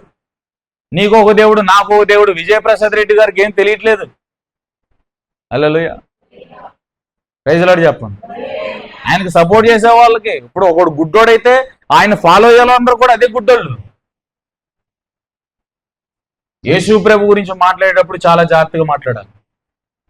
ఆకాశం క్రింద ఇవ్వబడిన ఏ నామంలో రక్షణ లేదు అని పేతురు బల్లగుద్ది ప్రకటించాడు. ఏ యేసునైతే మీరు సిలువేశారు, ఆ యేసు మీ తలలకు మూలరాయిగా మారాడని చెప్పాడు. అపోస్తలుల కార్యాలు 2వ అధ్యాయంలో యేసుక్రీస్తు నామమున బాప్తిజం పొందాలని చెప్పాడు. హల్లెలూయా. చరిత్రలో ప్రపంచం అంతటికి కూడా యేసు ప్రభు దేవుడిని ఆధారాలు ఉన్నాయి. హల్లెలూయా. నీకో దేవుడు, నాకో దేవుడు. నీ మనోభావాలు దెబ్బతింటే అని, నా మనోభావాలు దెబ్బతింటే అని. మనోభావాల గురించి మాట్లాడితే కుదరదు. దేవుడు ఖచ్చితంగా మాట్లాడాలంతే. హల్లెలూయా. నిన్ను గౌరవించాలి. మనిషిగా నిన్ను వాళ్ళని, పొరుగు అని ప్రేమించమన్నాడు. మేము ప్రేమిస్తాం, మీ మతాన్ని ప్రేమిస్తాం, గౌరవిస్తాం, చట్టానికి లోబడతాం, అధికారులకు లోబడతాం. దేవుడు చెప్పాడు కాబట్టి అవన్నీ చేస్తాం. కానీ మీ దేవుడు, మా దేవుడు అంటే కుదరదు. ప్రపంచం అంతటికి నువ్వు నమ్మిన నమ్మకపోయిన యేసు ప్రభు ఒక్కడే దేవుడు. యేసు ప్రభువే మన పాపములకు పరిహారమై ఉన్నాడు. యేసు ప్రభు ఒక్కడే గొర్రెలన్నిటికి పోవు మార్గమై ఉన్నాడు. యేసు ప్రభు ఒక్కడే నిత్య జీవమై ఉన్నాడు. యేసు ప్రభు మతం కాదు, యేసు ప్రభు వర్గం కాదు, యేసు ప్రభు జీవము. చెప్పండి, యేసు ప్రభు మతము కాదు, వర్గము కాదు, యేసు ప్రభు జీవమై ఉన్నాడు. ఆయన నమ్మితే నిత్య జీవం కలుగుతుంది. అందుకే కృపను మనం పోగొట్టుకోకూడదు. హల్లెలూయా. జై అది, జై ఇది, అస్సలు ససేమర్ర అనడానికి వీల్లేదు, అంతే. హల్లెలూయా. తెలియజెప్పండి. ఏలియాకి పని పాట లేదంటారా? రాజుతో ఎందుకు పెట్టుకున్నాడు ఏలియా? యెజబెల్ ఎందుకు పెట్టుకున్నాడు? ఎంత రోషంతో మాట్లాడి, ఎంత మటుకు 2 తలంపుల మధ్య ఉన్నావు, బయలుదేవుడా యెహోవా దేవుడా రండి చూసుకుందాం నువ్వు అనొచ్చు కలాగా. యేసు ప్రభుని చాలా మంది ఇలాంటి అబద్ధ బోధకులు ఉన్నారు. నేను డైరెక్ట్ గా ఈ మాట నేను యూట్యూబ్ లో పెడతాను. హల్లెలూయా. యేసు ప్రభుని ప్రకటిస్తూనే బోధించే విధానాన్ని మార్చి, హల్లెలూయా, దృష్టంతా కూడా మనుషుల దగ్గర ఘనతను పొందడానికి, వ్యూస్ పొందడానికి, డబ్బులు పొందడానికి, కనపడిన వారందరిని విమర్శించడం. అసలు నేను మరలా చెప్తున్నాను, ఏ దైవజనుడైనా మరొక దైవజనుని విమర్శిస్తే హల్లెలూయా, అక్కడ దురాత్మ పనే కానీ పరిశుద్ధాత్మ పని కాదు. అలా విమర్శించడానికి వీల్లేదంతే. హల్లెలూయా, అది తప్పైతే తప్పుగా చెప్పాలి. మంచి వాటిని కూడా విమర్శిస్తావు, అద్భుతాలు చేసేవాడిని విమర్శిస్తావు, స్వస్థతలు చేసేవాడిని విమర్శిస్తావు, ప్రవచించే వాళ్ళని విమర్శిస్తావు, నా టీంని పంపిస్తాను చెయ్యి అంటావు. హల్లెలూయా, చేయలేదలే చెప్పండి. హేరోదు రాజు యేసు ప్రభువును నిలబెట్టి నువ్వేదో అద్భుతాలు చేస్తూ ఉంటావు కదా, సూచిక కార్యాలు చేస్తూ ఉంటావు కదా, ఏది ఒక సూచిక కార్యం చెయ్యి అన్నాడు. హల్లెలూయా, హేరోదు రాజు అన్నాడే లేదా చెప్పండి? యేసు ప్రభు నోరు కూడా ఇప్పలా, పోరా అన్నాడు అంతే. హల్లెలూయా, నువ్వు చెప్తే నేను చేయడం ఏంటి? ఆమేన్. విశ్వాసం ఉంచిన వాడి జీవితంలో దేవుడు అద్భుతాలు చేస్తాడు. యేసు ప్రభు నేటికి మృతులను సజీవులుగా లేపగలిగిన వాడు నీ విశ్వాసాన్ని బట్టి, రోగాల్లో ఉన్న వాడిని స్వస్థపరచగలడు నీ విశ్వాసాన్ని బట్టి, నీ నమ్మికను బట్టి. హల్లెలూయా, దేవుడు ఏదైనా చేయగలడు నీ జీవితంలో నువ్వు నమ్మితే. నువ్వు నమ్మకపోతే ఏం జరగదు. నువ్వు పాస్టర్ గారు కావచ్చు, నీకు సంఘం ఉండొచ్చు, ఏదైనా కావచ్చు, నువ్వు అద్భుతాలు స్వస్థలు నమ్మకపోతే నిత్య జీవం నమ్ముతున్నా నువ్వు. యేసు ప్రభు వాక్యం చెప్తేనే సరిపోదు. యేసు ప్రభు మినిస్ట్రీలో వాక్యము ఉండాలి, అద్భుతాలు స్వస్థతలు ఉండాలి, ఆరాధన ఉండాలి, అభిషేకం ఉండాలి, అన్నీ ఉండాలి. అన్నీ కలిస్తేనే జీసస్ మినిస్ట్రీ. హల్లెలూయా, నీ ద్వారా అద్భుతాలు జరుగుతున్నా, స్వస్థతలు జరుగుతలేదు, ప్రవచనలు రావట్లేదు అని చెప్పి చేసే వాళ్ళ మీద పడిపోతే నువ్వు అడిగితే దేవుడు నీకు ఇస్తాడు. ఆమేన్. హల్లెలూయా, కృపను పోగొట్టుకోమాకండి, దుర్బోధల వైపు పడిపోమాకండి, దుర్బోధలకు చెవులు ఇమ్మాకండి, కల్పనా కథలకు చెవులు ఇమ్మాకండి. ఇది అంటున్నాడు కదా, మీలో చేదైన వేరేమైనా మొలుస్తుందేమో, అదే నా భయం. కృపను పోగొట్టుకుంటే, ఉపదేశం నుండి తప్పిపోతే, దైవజనుడి మీద కోపాన్ని పెట్టుకుని మరొక బోధను వింటున్నప్పుడు వాటిల్లో హల్లెలూయా కొన్ని కల్పితాలు ఉంటాయి. వాక్యానికి కొద్దిగా యాడ్ చేసి బోధించి ఉంటే, తీసి బోధించి ఉంటాయి. అది నువ్వు ఐడెంటిఫై చేయలేవు, నిజమే కదా అనుకుంటావు. హల్లెలూయా, అక్కడ పడిపోతాం మనం. ఇది నిజమా అంది, అసలు అనుమానం రాలా. దేవుడు చెప్పాడు, ముందు తెలుసు ఇది తినకూడదని తెలుసు. ఎన్నో మార్లు అటు ఇటు తిరిగి ఆ ఫ్రూట్ని చూస్తెళ్ళారు, చూస్తూ నడిచారు, చూస్తూ బంద్ చేసుకున్నారు. ఎప్పుడు తినాలని ఆశ కలగల. ఎప్పుడైతే సాతానికి అవ్వ చోటిచ్చిందో ఇది నిజమా అనగానే ఆ ఫ్రూట్ని చూడగానే రమ్యముగా కనబడిందంట. కొరుక్కు తినేయాలనిపించారంట, నోటలో నుండి లాలాజలం ఊరిందంట. హల్లెలూయా, అందుకే అపవాదికి చోటు ఒకటి, వాడిని ఎదిరించడి, వాడి మీద నుండి పారిపోతారు. హల్లెలూయా, అందుకని ఆపద్దినమున అపవాది వేసే ప్రతి తంత్రాన్ని ఆపడానికి, హల్లెలూయా, వాడు వేసే ప్రతి అగ్నిపాలను ఆర్పడానికి దేవుడిచ్చు సర్వాంగ కవచమును మీరు ధరించుకోండి. యుద్ధ దినమున, ఆపద్దినమున దేవుడిచ్చు సర్వాంగ కవచం మీరు ధరించుకోండి. ఎఫెసీ పత్రిక 6వ అధ్యాయంలో దేవుడు చెప్తున్నాడు. హల్లెలూయా, కృపను పోగొట్టుకోమాకండి. కృపను పోగొట్టుకుంటే ఏమవుతుంది? ఏమవుతుంది చెప్పండి, చెప్పండి. కృపను పోగొట్టుకుంటే భ్రష్టులుగా మారిపోతాం. ఏశావు అలా మారిపోయాడు, జ్యేష్ఠత్వ పక్కును అమ్మేసుకుని భ్రష్టుడిగా మారిపోయాడు. తర్వాత చేదైన వేరు. దేవుని కృపను పోగొట్టుకుంటే మన జీవితంలో చేదైన వేర్లు చాలా వచ్చేస్తాయి. చూడండి, ఎప్పుడైతే వాక్యం ఆధారంగా నువ్వు బ్రతకవో, వాక్యం ఆధారంగా జీవించవో, ఇక ఆటోమేటిక్గా నీ హృదయం బండ మారిపోతుంది. ఎన్ని పాపాలు చేసినా భయం కలగదు, ఎంత తాగినా భయం కలగదు, సినిమాలు చూసినా భయం కలగదు, నాటికలు చూసినా భయం కలగదు. ఎలాగ సేవకుడు కూర్చోపెట్టి ఎన్ని తిట్లు తిట్టినా, ఎన్ని వార్నింగ్లు ఇచ్చినా, ఉపదేశం చేత ఎంతగా రేపుతున్నా రాగదు. ఎందుకని? బండవారిపోయింది. చేదైన వేరు లోపట మొలిచినప్పుడు ఇక దైవజనుడు ఎంత ఉపదేశం చేసినా, సినిమా చూసాక అంతకుముందు దేవుడు ఏం చేశాడంట? అప్పుడు మారదారులే. తాగాం కదా చాలా సందర్భాల్లో, దేవుడు ఏం చేశాడు? ఏం చేయలే. హల్లెలూయా, అప్పుడు చూద్దారులే. దేవుడు కృప కలిగిన వాడు, ప్రేమ కలిగిన వాడు, ప్రేమించేవాడు. కాబట్టి నేను ఎన్ని చేసినా, ఏం చేసినా ప్రభువా క్షమించు అంటే క్షమించేస్తాడు. ఎలా అనుకున్న వాళ్ళందరూ కూడా మోసపోతున్నారండి. పాపం చేయకూడదని తెలిసి పాపం చేస్తావు, సినిమాలు చూడకూడదని చెప్పి సినిమాలు చూస్తావు, నాటకాల జోలికి వెళ్ళకూడదు, పోగిరి మాటల జోలికి వెళ్ళకూడదు, బూతులు ఆటకు వెళ్ళకూడదు, సరస్వతుల ఆటకి వెళ్ళకూడదు. ఇవన్నీ తెలిసి వయసుకు పరిమితికి మించి పెద్దవారి మీద కూడా నువ్వు కౌంటర్లు వేసేస్తూ ఉంటావు. హల్లెలూయా, ప్రైజ్ లార్డ్. ఇవన్నీ చేస్తూ సంఘ క్రమంలో ఉండకుండా వాక్యానికి వేరుగా జీవిస్తూ నీ హృదయాన్ని బండ చేసేసుకుంటావు. నీ లోపట ఉన్న ఫీలింగ్ అంటే తెలుసా? దేవుడు క్షమించే దేవుడు, ప్రేమించే దేవుడు. కాబట్టి నేను తర్వాత మారు మనసు పొందుతాను, దేవునికి తర్వాత సారీ చెప్తాను, దేవుని దగ్గర నేను తర్వాత క్షమాపణ పొందుతాను. ఈ లోపు నువ్వు చచ్చిపోతే హల్లెలూయా. చేదైన వేరు మొలిస్తే ఏమవుతాం? భ్రష్టులం అయిపోతాం. దేవుని కృపను పోగొట్టుకే అంటే ఏమవుతాం? భ్రష్టులం అయిపోతాం. హల్లెలూయా. అదే అన్నాడు ఇక్కడ. చేయలేదలే చెప్పండి. తర్వాత ఏమైపోయారంటే ఇక్కడ ఏం చెప్తున్నాడు ఎబ్రీ పత్రికలో? వీళ్ళు ఎవడైనా దేవుని కృపను పొందకుండా తప్పుపోవనేమోనని. చేదైన వేరు ఏదైనా మొలిచి కలవరపరుచుట వలన, హల్లెలూయా, చేదైన వేరు మొలిస్తే ఏమవుతాయి? కలవరాలు కలుగుతాయి. తర్వాత అనేక అపవిత్రులు అయిపోతారు. ఎందుకు అపవిత్రులు అయిపోతున్నారు? అపవిత్రమైన మాటలు ఎందుకు వస్తాయి? అపవిత్రమైన చూపులు ఎందుకు వస్తాయి? హల్లెలూయా. దేవుని కృపను పోగొట్టుకుంటే, వాక్యం ఆధారంగా జీవించకపోతే చేదైన వేరు మనలోకి వచ్చేస్తుంది. ఆటోమేటిక్ ఆలోచనలు మారిపోతాయి, తలంపులు మారిపోతాయి, ఊహలు మారిపోతాయి, ఉద్దేశాలు మారిపోతాయి. హల్లెలూయా. అపవిత్రత, అన్క్లీన్, ఇది దేవుని దగ్గర అసలు చోటే లేదు. అస్సలు ఒప్పుకోడు దీన్ని. అసలు రాజీ పడ్డ దేవుడు. అపవిత్రుడు ఆయన సన్నిధిలో నిలబడలేరు. పేతురు స్పష్టమైన పాట చెప్తున్నాడు, ఆయన పరిశుద్ధుడై ఉన్న ప్రకారము మీరును పరిశుద్ధులుగా ఉండాలి. ఒకప్పుడు పాపముగా ఉన్న మనల్ని, పాపులుగా ఉన్న మనల్ని దేవుడు పిలిచాడు. ఎందుకు? మన అపవిత్రతను పోగొట్టి పరిశుద్ధులుగా చేయడానికి. హల్లెలూయా. అర్థమవుతుందా? ఇప్పుడు నువ్వు అపవిత్రురాలువా పరిశుద్ధురాలువా? చెప్పండి. అపవిత్రుడువా పరిశుద్ధుడువా?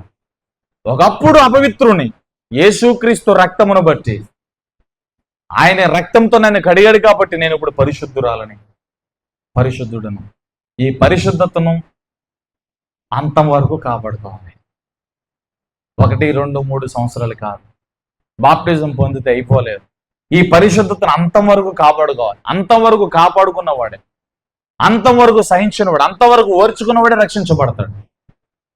అదవుతుందా? అపవిత్రతకు చోటు ఇవ్వకండి. అపవిత్రతల్లో 2 రకాల అపవిత్రతలు ఉంటాయి. ఒకటి శరీరానుసారమైన అపవిత్రత, కంటితో చూసేది, నోటితో మాట్లాడేది, శరీరంతో చేసేది, కాళ్ళతో చేతులతో బాహ్యముగా చూసేది కావచ్చు, మాట్లాడేది కావచ్చు, వినేది కావచ్చు, జరిగించేది కావచ్చు. హల్లెలూయా. రెండోదిగా ఇంకొక అపవిత్రత, ఆచార సంబంధమైన అపవిత్రత. వాస్తులు చూడటం, కులాలు గోత్రాలు చూడటం, రాసులు చూడడం, జాతకాలు చూడడం, జ్యోతిష్యాలు చూడడం, జ్వరాలు రోగాలు వచ్చినప్పుడు తాయిత్తులు కట్టడం, తాళ్ళు కట్టడం, ఇవన్నీ అపవిత్రత. ఇవన్నీ దేవునికి నచ్చవు. హల్లెలూయా. అపవిత్రతలు 2 రకాల అపవిత్రత. ఒకటి శరీరానుసరమైన అపవిత్రత, 2 కార్యకలాపాల ద్వారా జరిగే అపవిత్రత. హల్లెలూయా. ఇది ఉండకూడదు మనలో. ఆమేన్. ఒకటి కృపను పోగొట్టుకోకూడదు, చేదైన వేరు మొలవకూడదు, అపవిత్రులుగా ఉండకూడదు. ఈ 3 ఏశావులు ఉన్నాయి. హల్లెలూయా. చెల్లిదల్లి చెప్పండి. 5వదిగా ఏముందో తెలుసా? ఏశావు లాంటి వ్యభిచారి, భ్రష్టుడు అని రాయబడింది. ఇప్పుడు దాకా అదే మాట్లాడింది కాబట్టి ఆ భ్రష్టత్వం గురించి ఇంకా మాట్లాడను. ఫైనల్గా ఈ మాట మాట్లాడేసి నేను ముగించేస్తాను. ఏశావు లాంటి వ్యభిచారి, హల్లెలూయా, వ్యభిచారిగా మారిపోయాడంట ఏశావు. హల్లెలూయా. ఎంత ఘోరం, ఎంత బాధ. తల్లి గర్భములోనేమో దేవుడు జ్యేష్ఠుడిగా ఎంచుకుంటే, ఫైనల్గా ఆఖరి స్థితి, కడపటి స్థితి ఎలా మారిపోయింది? వ్యభిచారిగా మారిపోయాడు. భ్రష్టుడు, వ్యభిచారి మీలో ఉండునేమోనని జాగ్రత్తగా చూచుకునుడి అంటున్నాడు. అయ్యయ్యయ్యో. హల్లెలూయా. అనుకుంటా, ఫస్ట్ చాలా బాగున్నారు, మంచి ప్రార్థన జీవితం, ఇది మంచిది. అయ్యో ఎందుకు అలా అయిపోయారు, ఎందుకు అలా పోగొట్టేసి, ఎందుకు దేవుడి నుంచి విడిచిపెట్టి లోకలికి వెళ్ళిపోయారు? అయ్యో. కొంతమందిని చూసినప్పుడు మనం అలా అనుకుంటాం కదా. హల్లెలూయా. ఏశావు అలా ఎందుకు అయిపోయాడు? దేవునికి చోటు ఇవ్వకపోతే చాలా ప్రమాదం. అపవిత్రత మనలో ఉండకూడదు. వ్యభిచార సంబంధమైన ఏది మనలో ఉండకూడదు. హల్లెలూయా. వ్యభిచార సంబంధమైన తలంపులు, వ్యభిచార సంబంధమైన ఆలోచన, వ్యభిచార సంబంధమైన అక్రమములు మనలో ఉండకూడదు. అవి ఉంటే దేవుడు ఎప్పుడు కూడా మనల్ని టచ్ కూడా చేయలేడు. రాడంతే, నువ్వు పిలిచినా రాడైనా, నువ్వెంత ప్రార్థన చేసినా దేవుడు నీకు సమాధానం ఇవ్వడు. నువ్వు ఎప్పుడైతే నీ అతిక్రమాన్ని విడిచిపెడతావో, ఎప్పుడైతే నీ అతిక్రమాన్ని ఒప్పుకుంటావో, హల్లెలూయా, అప్పుడు దేవుని కృప నీ మీద వస్తుంది. హల్లెలూయా. ఎందుకంటే వ్యభిచారం ద్వారా ఏమొస్తుందంటే, ఒక మాటలో చెప్పమంటే శాపం వస్తుంది. వ్యభిచార సంబంధులు, అపవిత్రులందరూ కూడా శాపగ్రస్తులు. ఆమేన్. శపించబడింది ఏదైనా మనలో ఉంటే దేవుడు మన జీవితంలోనికి రాలేడు. ఎందుకంటే ఆయన పరిశుద్ధుడు. ఆయన పరిశుద్ధులు నివసించే వారిలోనే, పరిశుద్ధులలోనే ఆయన నివసిస్తాడు. ఆయన ఆమేన్ చెప్పండి. ఆయన పరిశుద్ధుడండి. మురికి ఆయనలో లేదు, చీకటి ఆయనలో లేదు. ఆయన వెలుగై ఉన్నాడు, ఆయన సువాసనై ఉన్నాడు, ఆయన పరిశుద్ధుడై ఉన్నాడు, ఆయన నీతిమంతుడై ఉన్నాడు. ఆయన హల్లెలూయా. అందుకే పరలోక నీతిమంతులు నివసించే పట్టణం, పరిశుద్ధులు నివసించే పట్టణం అది. ఆమేన్ హల్లెలూయా. అపవిత్రత, ఈ కామతురాత, శరీరకార్యాలు ఏవి మనలో ఉండకూడదు. వ్యభిచార సంబంధమైనది ఏది మనలో ఉండకూడదు. ఆమేన్. వ్యభిచార సంబంధం ఇది ఏదైనా మనలో ఉంటే చాలా చాలా భయంకరమైన శాపంలో ఉంటాం. అది మనల్ని అనగతేస్తుంది. అది వ్యభిచార సంబంధం. భర్త ఉండగా భార్య మరొకరు, భార్య ఉండగా భర్త మరొకరు. అందుకనే దేవుడు ఇటువంటి వ్యభిచార మనసును చీల్చి చెండడానికి దేవుడు క్రమాన్ని పెట్టాడు. భార్యను విడిచి భర్త, భర్తను విడిచి భార్య దూరంగా ఉండకూడదు. వారిద్దరూ విడిపోకూడదు. ఏ కారణం చేతనైనా వారిని విడదీయకూడదు. వారిద్దరూ యాక శరీరమై ఉన్నారు. వారిద్దరూ ఒక చాటునే ఉండాలి, ఒక ఇంట్లోనే ఉండాలి, ఒక ప్రాంతంలోనే ఉండాలి. హల్లెలూయా. ఈరోజు చాలా మంది దూరంగా దూరంగా దూరంగా ఏమవుతుంది? సాతాను ఏమన్నా ఊరుకుంటాడు అనుకున్నావా? నిన్ను ఎలా ఆడుకోవాలో అలా ఆడుకుంటాడు. నీకు ముక్కుకి ఏ తాడేయాలో తాడేస్తాడు. ఎలా నిన్ను పాడు చేయాలో అలా పాడు చేస్తాడు. అందుకు అపవాదికి చోటు ఇవ్వద్దని వాక్యం చెప్తాడు. హల్లెలూయా. భార్యాభర్తలు వేరువేరుగా ఉంటే ఏమవుతుంది? అక్రమాలు జరుగుతాయి. ఇది దేవునికి ఇష్టం లేదు. అందుకే ఏ కారణం చేతైనా భార్యాభర్తలు విడిపోకూడదని రాయబడి బతుకుంటే. హల్లెలూయా. భర్తను మోసం చేస్తావు, భార్యను మోసం చేస్తావు. సమాజంలో జరిగే ఇవే. ఇవాళ 100లో 99% కుటుంబాలు అర్ధాంతరంగా ముగించబడ్డానికి, తల్లిదండ్రులు చనిపోవడానికి, బిడ్డలు చనిపోవడానికి, చక్కగా నడిచే కుటుంబాలు అర్ధాంతరంగా ఆగపడడానికి కారణం భార్య ఇంటికాడు కూర్చొని తినదారికి ఏదో చేస్తుంది. హల్లెలూయా. భర్త ఏదో చేస్తాడు, పిల్లలు తల్లిదండ్రులు తెలియకుండా ఏదో చేస్తాడు. అవి పబ్లిక్లోనికి వచ్చినప్పుడు ఆ విలువలు పోయి సిగ్గు కలిగి లోకంలో తలెత్తుకోలేక చాలా మంది ఏమవుతున్నారంటే ఈ లోకాన్ని విడిచిపెట్టి వెళ్ళిపోతారు. హల్లెలూయా. ఈ తల్లిదండ్రులు గీత దాటకూడదు. అంతే. అది దాటితే అది శాపమే, వెంటనే పనిచేయదు. అది కొన్ని సంవత్సరాలకి నిన్ను, నీ కుటుంబాన్ని అనగతొక్కుతుంది. హల్లెలూయా. ఏ కారణం చేతైనా నీ తల్లిదండ్రుల కన్నులంట కన్నీరు కారుటకు నువ్వు గాని బాధ్యుడివైతే హల్లెలూయా, ఆ కన్నీరు యొక్క శాపము నీ మీద ఖచ్చితంగా పనిచేస్తుంది. రాబోయే రోజుల్లో అది నీకు సమాధానం లేకుండా, నెమ్మది లేకుండా నిన్ను అనగదొక్కుతుంది అది. హల్లెలూయా. అది నేను చెప్తున్నప్పుడు అవునా అనిపిస్తుంది. రియల్గా అనుభవిస్తే దాని యొక్క ఆ ఒత్తిడి నీకు తెలుస్తుంది. హల్లెలూయా. Praise lord. చేయలేదు చెప్పండి. ఈ లోపల మనం ఏం చేయాలంట? మారు మనసు పొంది జరిగిన తప్పును ఒప్పుకుని, ప్రభువా నేనేదో తెలియక చేశాను, అయిపోయింది కదా ప్రభువా, క్షమించు ప్రభువా, ఆ శాపం నా మీద ఉండనవద్దు, ఇక నుంచి నీ కొరకు బ్రతుకుతానని మంచి మారు మనసు పొంది దేవుని దగ్గరికి వచ్చేస్తే ఆ శాపము విరిగిపోయి స్వతంత్రురాలుగా మారుతాను, స్వతంత్రుడుగా మారుతాను. తెలియనప్పుడు అందరూ మిస్టేక్ చేస్తారు, కానీ తెలుసుకున్న తర్వాత దేవుని ఎద్దుగా పరిగెత్తుకుంటూ రావాలి. అది అద్భుతమైన మారు మనసు అంటే. హల్లెలూయా. అదవుతుందా? తెలిసినప్పుడు వయసులో ఏనే మిస్టేక్స్ జరుగుతాయి, కానీ అది దేవుడు తెలియనప్పుడు చేసాం, కానీ ఇప్పుడు దేవుని తెలుసుకున్నాం కాబట్టి దేవుడు క్షమిస్తాడు. తెలియక చేస్తే క్షమాపణ ఉంటుంది, తెలిసి చేస్తే శిక్ష ఉంటుంది. తెలియక చేస్తే ఏముంటుంది చెప్పండి అందరూ?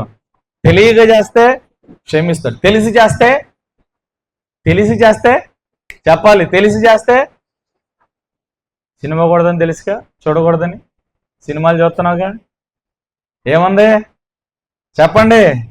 జబర్దస్తులు చూస్తున్నావుగా, ఏముంది చెప్పండి? జోకులు చూస్తున్నావుగా, నీ ఇరుగు పొరుగు వాళ్ళ మీద సాడీలు చెప్తున్నావు కదా, నిందలేస్తున్నావు కదా, కోడల్లో ఒకలా కూతురులో ఒకలా చూస్తున్నావా? అత్తనే మామనే ఒకలాగా, తల్లిదండ్రులు ఒకలా చూస్తున్నావా? దేవుడు అన్నీ చూస్తున్నాడు. హల్లెలూయా. అన్నిటికీ లెక్క ఉంది, అన్ని రికార్డ్ అవుతున్నాయి. హల్లెలూయా. చెప్పండి. మలాకీ గ్రంథం 3:16 ఇద్దరు వ్యక్తులు, ఆయన యందు భయభక్తులు కలిగిన వారు ఇద్దరు వ్యక్తులు మాట్లాడుకుంటూ ఉండగా యెహోవా చెవియొగ్గి ఆలకించెను. ఆయన ఎదురుగా, ఆయన సముఖం ఎదురుగా ఉన్న జ్ఞాపకార్థ గ్రంథములో ఆ మాటలన్నీ లిఖించబడుతున్నాయి. మలాకీ 3:16. హల్లెలూయా. చదువుకోండి, బాగా బుద్ధి వస్తుంది. చదివే చెప్పండి. అక్కడ ఉందో లేదని చూస్తున్నారు, అక్కడ ఉందని, అందుకే చదువుకోండి అన్న. మలాకీ 3:16. హల్లెలూయా. ఈ వ్యభిచార సంబంధం అంది ఏది మనలో ఉండమండి. హల్లెలూయా. ఏమన్నా కూడా చెప్పండి. వ్యభిచార సంబంధమైన ఆలోచన, తలంపుల్లో ఏది మన జీవితంలో రాకుండా చూసుకోవాలి. అది ఉంటే మనం భ్రష్టులుగా మారిపోతాం. దేవుడు ఇద్దరిని ప్రేమించాడు. ఏశావుకి ఇంకా కృప ఇచ్చాడు. ఏశావుని దేవుడు తల్లి గర్భంలో ఎంచుకున్నాడు. కానీ ఎంచుకున్న ఏశావు జ్యేష్ఠత్వాన్ని నమ్ముకొని విలువను, హక్కును అమ్మేసుకున్నాడు. హల్లెలూయా. మోసగాడైన యాకోబు అర్హుడు కాదు, యోగ్యుడు కాదు, ఏ విషయంలో ఏశావు ముందు తలతోగడు. అటువంటి యాకోబు దేవుని దగ్గరికి వచ్చాడు, దేవుని చెంతకు చేరాడు, దేవుని మాట విన్నాడు, దేవునికి లోబడ్డాడు, దేవుని సన్నిధిలో ఆశీర్వదించమని పెనుగులాడాడు. హల్లెలూయా. దేవుని ఆశ్రయించిన యాకోబు ఇశ్రాయేలుగా మారాడు. యాకోబు సంతానమే ఇశ్రాయేలు 12 గోత్రాల వంశావళి. హల్లెలూయా. యాకోబు ప్లేసులో ఏశావు ఉండాలా? అబ్రహాము దేవుడు, ఇస్సాకు దేవుడు, ఏశావు దేవుడు అనాలా? కానీ ఏశావు దేవుణ్ణి విసర్జించాడు కనుక సానుకూలంగా దేవుణ్ణి ఏం చేశాడు? విసర్జించాడు. హల్లెలూయా. తృణీకరించాడు. తృణీకరించినందువలన ఏశావు ప్లేసులో దేవుడు యాకోబుని లేపాడు. హల్లెలూయా. నువ్వు తృణీకరించావనుకో, నీ ఇంటి పక్కనోడు లేపి దేవుడు వాడుకుంటాడు. హల్లెలూయా. బ్రదర్ అక్కడికి వెళ్ళాలి అన్నా, ఈ పని ఉంది, తృణీకరించావు, నష్టమేమీ రాదయ్యా. నీ ప్లేస్లో ఇంకొకటి దైవజనంతో పాటు వెళ్తాను. హల్లెలూయా. పని ఎప్పుడు ఉంటది? దేవుని పరిచర్య ప్రతిరోజు ఉండదు. నీ పని ఎప్పుడు ఉంటది? వారంలో ప్రతిరోజు నీకు పని ఉంటది, ప్రయాణం ఉంటది, ఏదో ఒకటి ఉంటది. కానీ దేవుని పరిచర్య ప్రతిరోజు నీకు ఉండదు. ప్రతిరోజు నీ పాస్టర్ గారు నీకు ఫోన్ చేయరు, ప్రతిరోజు రమ్మని నేను పిలవరు. నీకు ఫోన్ వచ్చిందంటే కట్టుబట్టలతో పరిగెత్తుకుంటూ రావాలా. అది ఏ ప్రార్థనైనా, అది ఏ పనైనా. అప్పుడే దేవుడు నేను వాడుకుంటాడు. ఈ మనస్సు నీకు రానంత వరకు నువ్వు మోసం చేసుకుంటూనే ఉంటావు. ఏమని తెలుసా? నేను ప్రార్థన చేసుకున్నా, నేను బాగానే ఉన్నా, ఏదేమైనా పర్లేదు అని నీకు నువ్వు సరిపెట్టేసుకుని మోసం చేసేసుకుంటున్నావు. హల్లెలూయా. చేయలేదు చెప్పండి. కిషు కుమారుడైన సౌలు సమూయేలు ముందు నిలబడినప్పుడు సమూయేలు చెప్పాడు, ఇక అయిపోయింది బాబు, నేను దేవుడు వదిలిపెట్టేశాడు. హల్లెలూయా. నువ్వు అవసరం లేదాక ఇంకొకరిని దేవుడు రాజుకు అభిషేకించబోతున్నాడు అని చెప్పేసి వెళ్ళిపోతూ ఉండగా కాళ్ళ మీద పడతాడు. హల్లెలూయా. బ్రతిమలాడతాడు. హల్లెలూయా. అప్పుడు అంటాడు, బల్లెర్పిస్తాను, అదర్పిస్తాను, ఇదర్పిస్తాను, అలాగా ఇలాగా చాలా ముచ్చరెత్తాడు అక్కడ. హల్లెలూయా. బాబు, నువ్వు పొట్టేలకు అర్పించిన, పక్షులకు అర్పించిన, ఏ కొవ్వు అర్పించిన, కొవ్వు అర్పించుట కంటే మాట వినుట శ్రేష్టం. హల్లెలూయా. నువ్వు వాక్యం ఓగు చదివేసి, ప్రార్థన ఓగు చేసేసి, మందిరానికి వచ్చేసి, అన్ని బాగా చేసేసి, వాక్యం విని దాని ప్రకారం జీవించకపోతే ఎందుకు? ఇంకా మాట వినుట శ్రేష్టము. నన్ను ప్రేమించేవాడు నా ఆజ్ఞలను గైకొను. హల్లెలూయా. దేవుని ప్రేమించడం అంటే ఏంటి? ఆయన ఆజ్ఞలను గైకొనటం. హల్లెలూయా. ఇది ఏశావు భ్రష్టుడిగా మారిపోవడానికి ఇదే కారణం. లాస్ట్లో ఆ వచనం చదువుతుంటే చాలా బాధ కలుగుతుంది. అది చూడండి ఒకసారి. హెబ్రీ పత్రిక అందరూ కూడా తెరవండి, పరిశుద్ధ గ్రంథం తెచ్చేది ముగించేస్తున్నాను. హెబ్రీ పత్రిక 17వ వచనంలో ఆ చూడండి, ఏశావు ఆ తర్వాత ఆశీర్వాదము పొందగోరి కన్నీళ్లు విడిచాడంట. చూడండి ఎంత బాధగా ఉందో అక్కడ చూడండి. హల్లెలూయా. ఏశావు ఆ తర్వాత, హెబ్రీ పత్రిక 12వ వచనంలో, ఏశావు ఆ తర్వాత ఆశీర్వాదము పొందగోరి కన్నీళ్లు విడిచుచు దానికోసరము శ్రద్ధతో వెతికినను మారు మనసు పొందనవకాశము దొరకక విసర్జించబడినని మీరెరుగుదురు. అంటే ఇక్కడ ఏశావు మనసును మనం అర్థం చేసుకోవాలి. లాస్ట్కి రియలైజ్ అయ్యాడు, నేను చాలా పోగొట్టుకున్నాను, చాలా ఆశీర్వాదాన్ని మిస్ అయ్యాను, అయ్యో చాలా తప్పు చేశాను, ఆ రోజున పాస్టర్ గారు చెప్తే వినలేదు, నా పెద్దోళ్ళు చెప్తే వినలేదు, తెలిసిన వాళ్ళు చెప్తే వినలేదు, నా ఇష్టానుసారంగా చేశాను, రియలైజ్ అయ్యాడు, కన్నీళ్లు విడిచాడు, ఆశీర్వాదం పొందాలని శ్రద్ధతో వెతికాడు, కానీ మారు మనసు పొందడానికి అవకాశం కుదరలేదండి ఈయనకి. అర్థమైందా? తప్పిపోయిన కుమారుడు తండ్రిని విడిచి వెళ్ళాడు, మరలా తిరిగి వచ్చి అక్కడ అవకాశం కుదిరింది కాబట్టి తండ్రి యాక్సెప్ట్ చేశాడు కాబట్టి చేర్చుకున్నాడు. హల్లెలూయా. ఇక్కడ ఈయనకి అవకాశం కుదరలా. అమ్మా నీకు అవకాశం కుదురుద్దో లేదో నాకు తెలియదు. హల్లెలూయా. ఇదే మిక్కిలి అనుకూలమైన సమయం మారు మనసు పొందడానికి, దేవుడిచ్చిన జ్యేష్ఠత్వాన్ని కాపాడుకోవడానికి, దేవుడిచ్చిన రక్షణను కాపాడుకోవడానికి, దేవుడిచ్చిన మారు మనసును కాపాడుకోవడానికి, దేవుడిచ్చిన అభిషేకాన్ని కాపాడుకోవడానికి, దేవుడిచ్చిన తలాంతును కాపాడుకోవడానికి, దేవుడిచ్చిన కృపా వరాన్ని కాపాడుకోవడానికి నిన్ను నువ్వే దేవునికి సజీవ యాగంగా అర్పించుకోవాలి. హల్లెలూయా. దేవుడు నీకు తలాంత్ ఇస్తే ఆ తలాంతుని పాస్టర్ గారు కాయరు, ఆ తలాంతుని నువ్వే పొదును పెట్టుకోవాలి. దేవుడు నీకు ఒక కృపావరాన్ని ఇస్తే ఆ కృపావరాన్ని వాడాలి సంఘంలో. దేవుడు నీకు చక్కని తలంది ఇచ్చాడు, ఆరాధన చేయడానికి ఒక తలంది ఇచ్చాడు, ప్రార్థన చేయడానికి తలంది ఇచ్చాడు, వాక్యం చదవడానికి తలంది ఇచ్చాడు, వాక్యమును ప్రకటించడానికి తలంది ఇచ్చాడు. ఇక్కడ అందరికీ కూడా తెలుసు వాక్యం ప్రకటించే వాళ్ళు ఉన్నారు, ఇక్కడ పాటలు పాడేవారు ఉన్నారు, ఇక్కడ ఆరాధకులు ఉన్నారు, ఇక్కడ. హల్లెలూయా. మీ తలంతులను మీరు ప్రదర్శించాలి. సంఘం రావాలి నా దగ్గరికి, అన్న నాకు ఒక 10 నిమిషాల సమయం అన్న, చిన్న ఆరాధన చేస్తాను అన్న, ఒక 5 నిమిషాలు అన్న, చిన్న వాక్యం, ఒక రిఫరెన్స్, ఒక 2 వాక్యాలు నేను చెప్తాను, కొద్దిగా సమయం ఇవ్వన్న. ఎవరిని అడుగుతారేమన్నా చూస్తాను నేను. అలా అడిగే వాళ్ళు ఎవరిని ఉంటే కనుక వాళ్ళని బాగా ఎంకరేజ్ చేస్తాను నేను. హల్లెలూయా. ఆసక్తితో మీరు అలా వాడబడాలి నాన్న. మీరు నీ సంఘంలో నువ్వు వాడబడితే ఆ స్టేజ్ పీరిపోతుంది, బయట కూడా మీరు అలా వాడబడతారు. హల్లెలూయా. అడగండి, ఏమడుగుతారు? నన్ను ఎందుకు ఎలా అన్నావు, నన్ను ఎందుకు అలా అన్నావు, ఈ కాదు అడగాల్సింది. హల్లెలూయా. ఈ అడగాలి. అన్న ఒక పాట అన్న, చిన్న ఆరాధన నేను చేస్తాను అన్న, చిన్న వాక్యం నేను చెప్తాను, నాకు కొద్దిగా అవకాశం ఇవ్వను అన్న, సౌండ్ సిస్టమ్ నేను ఆపరేట్ చేస్తాను, నేను ఆడ కూర్చుంటాను అన్న. ఇలా ఎలాంటి ఆటల్లో మీ ప్రతాపాలు చూపించాను, అదన్నారు ఇదన్నారు, అత్తిట్టారు ఇత్తిట్టారు, మీకు చాలా నష్టం జరుగుతుంది. ఒక ప్రేమపూర్వకంగా నేను చెప్తున్నాను, నేను అలా అనకండి. ఇది దేవునిలో దేవుని పరిచర్య. హల్లెలూయా. నాకుండదా? నేను అన్యాయంగా తిడితే, నేను అన్యాయంగా వాక్యం ఆధారంగా మీ మీద రివెంజ్ తీర్చుకుంటే దేవుడు నాకు రివెంజ్ తీర్చడా? నాకు తెలియదా? బుద్ధి నాకు లేదా? కావాలని ఎందుకంటే నేను. హల్లెలూయా. ప్రైజ్ లార్డ్ చెప్పండి. కాబట్టి జాగ్రత్త, దేవుని సన్నిధిలో మనం వెతకాలి. ఇక్కడ చాలా బాధగా ఉంది నాకు. ఏశావు కన్నీరు కార్చాడంట, ఆశీర్వాదము పొందగోరి కన్నీరు కార్చున్నాను, శ్రద్ధతో వెతికాడంట, అయినను అవకాశము పొందడానికి అవకాశము లేక ఆ భ్రష్టుడిగానే మారిపోయాడు. బాప్టిజం పొందమ్మా, ఎందుకు పొందుతుల్లా? ఏయో చెప్తావు 1,00,000 కారణాలు. ఈయనకి నీకు తేడా ఏముంది? ఇచ్చిన రక్షణను పోగొట్టుకుంటున్నావు. బాప్టిజం పొందావు, ఆ రోజు నుంచి ఈ రోజు వరకు నిక్కర్చుకున్నావా? ప్రార్థించే వ్యక్తివేనా? ఆరాధికురాలవేనా? దేవుని సన్నిధిలో చేతులు ఎత్తుతున్నావా? ఇప్పుడు బల్లలో చేతులు వేయాలి. ఎంతమంది రాత్రి సిద్ధపడ్డారు? అయ్యా నేను బల్లలో చేతులు వేయాలయ్యా, నన్ను క్షమించు, తెలియజేసిన క్షమించు. రాత్రంతా సిద్ధపడి బల్లలో చేతులేడి ఇక్కడ వచ్చిన వాళ్ళు ఎవరన్నా లేపమంటే నాకు తెలిసి 1 చెయ్యో 2 చెయ్యలో లేస్తే అది కూడా అనుమానమే. సిద్ధపాటులు ఉండవు. హల్లెలూయా. ప్రార్థన అంటే చెరువు ఉండదు. 9 అంటే 10, 10 అంటే 11.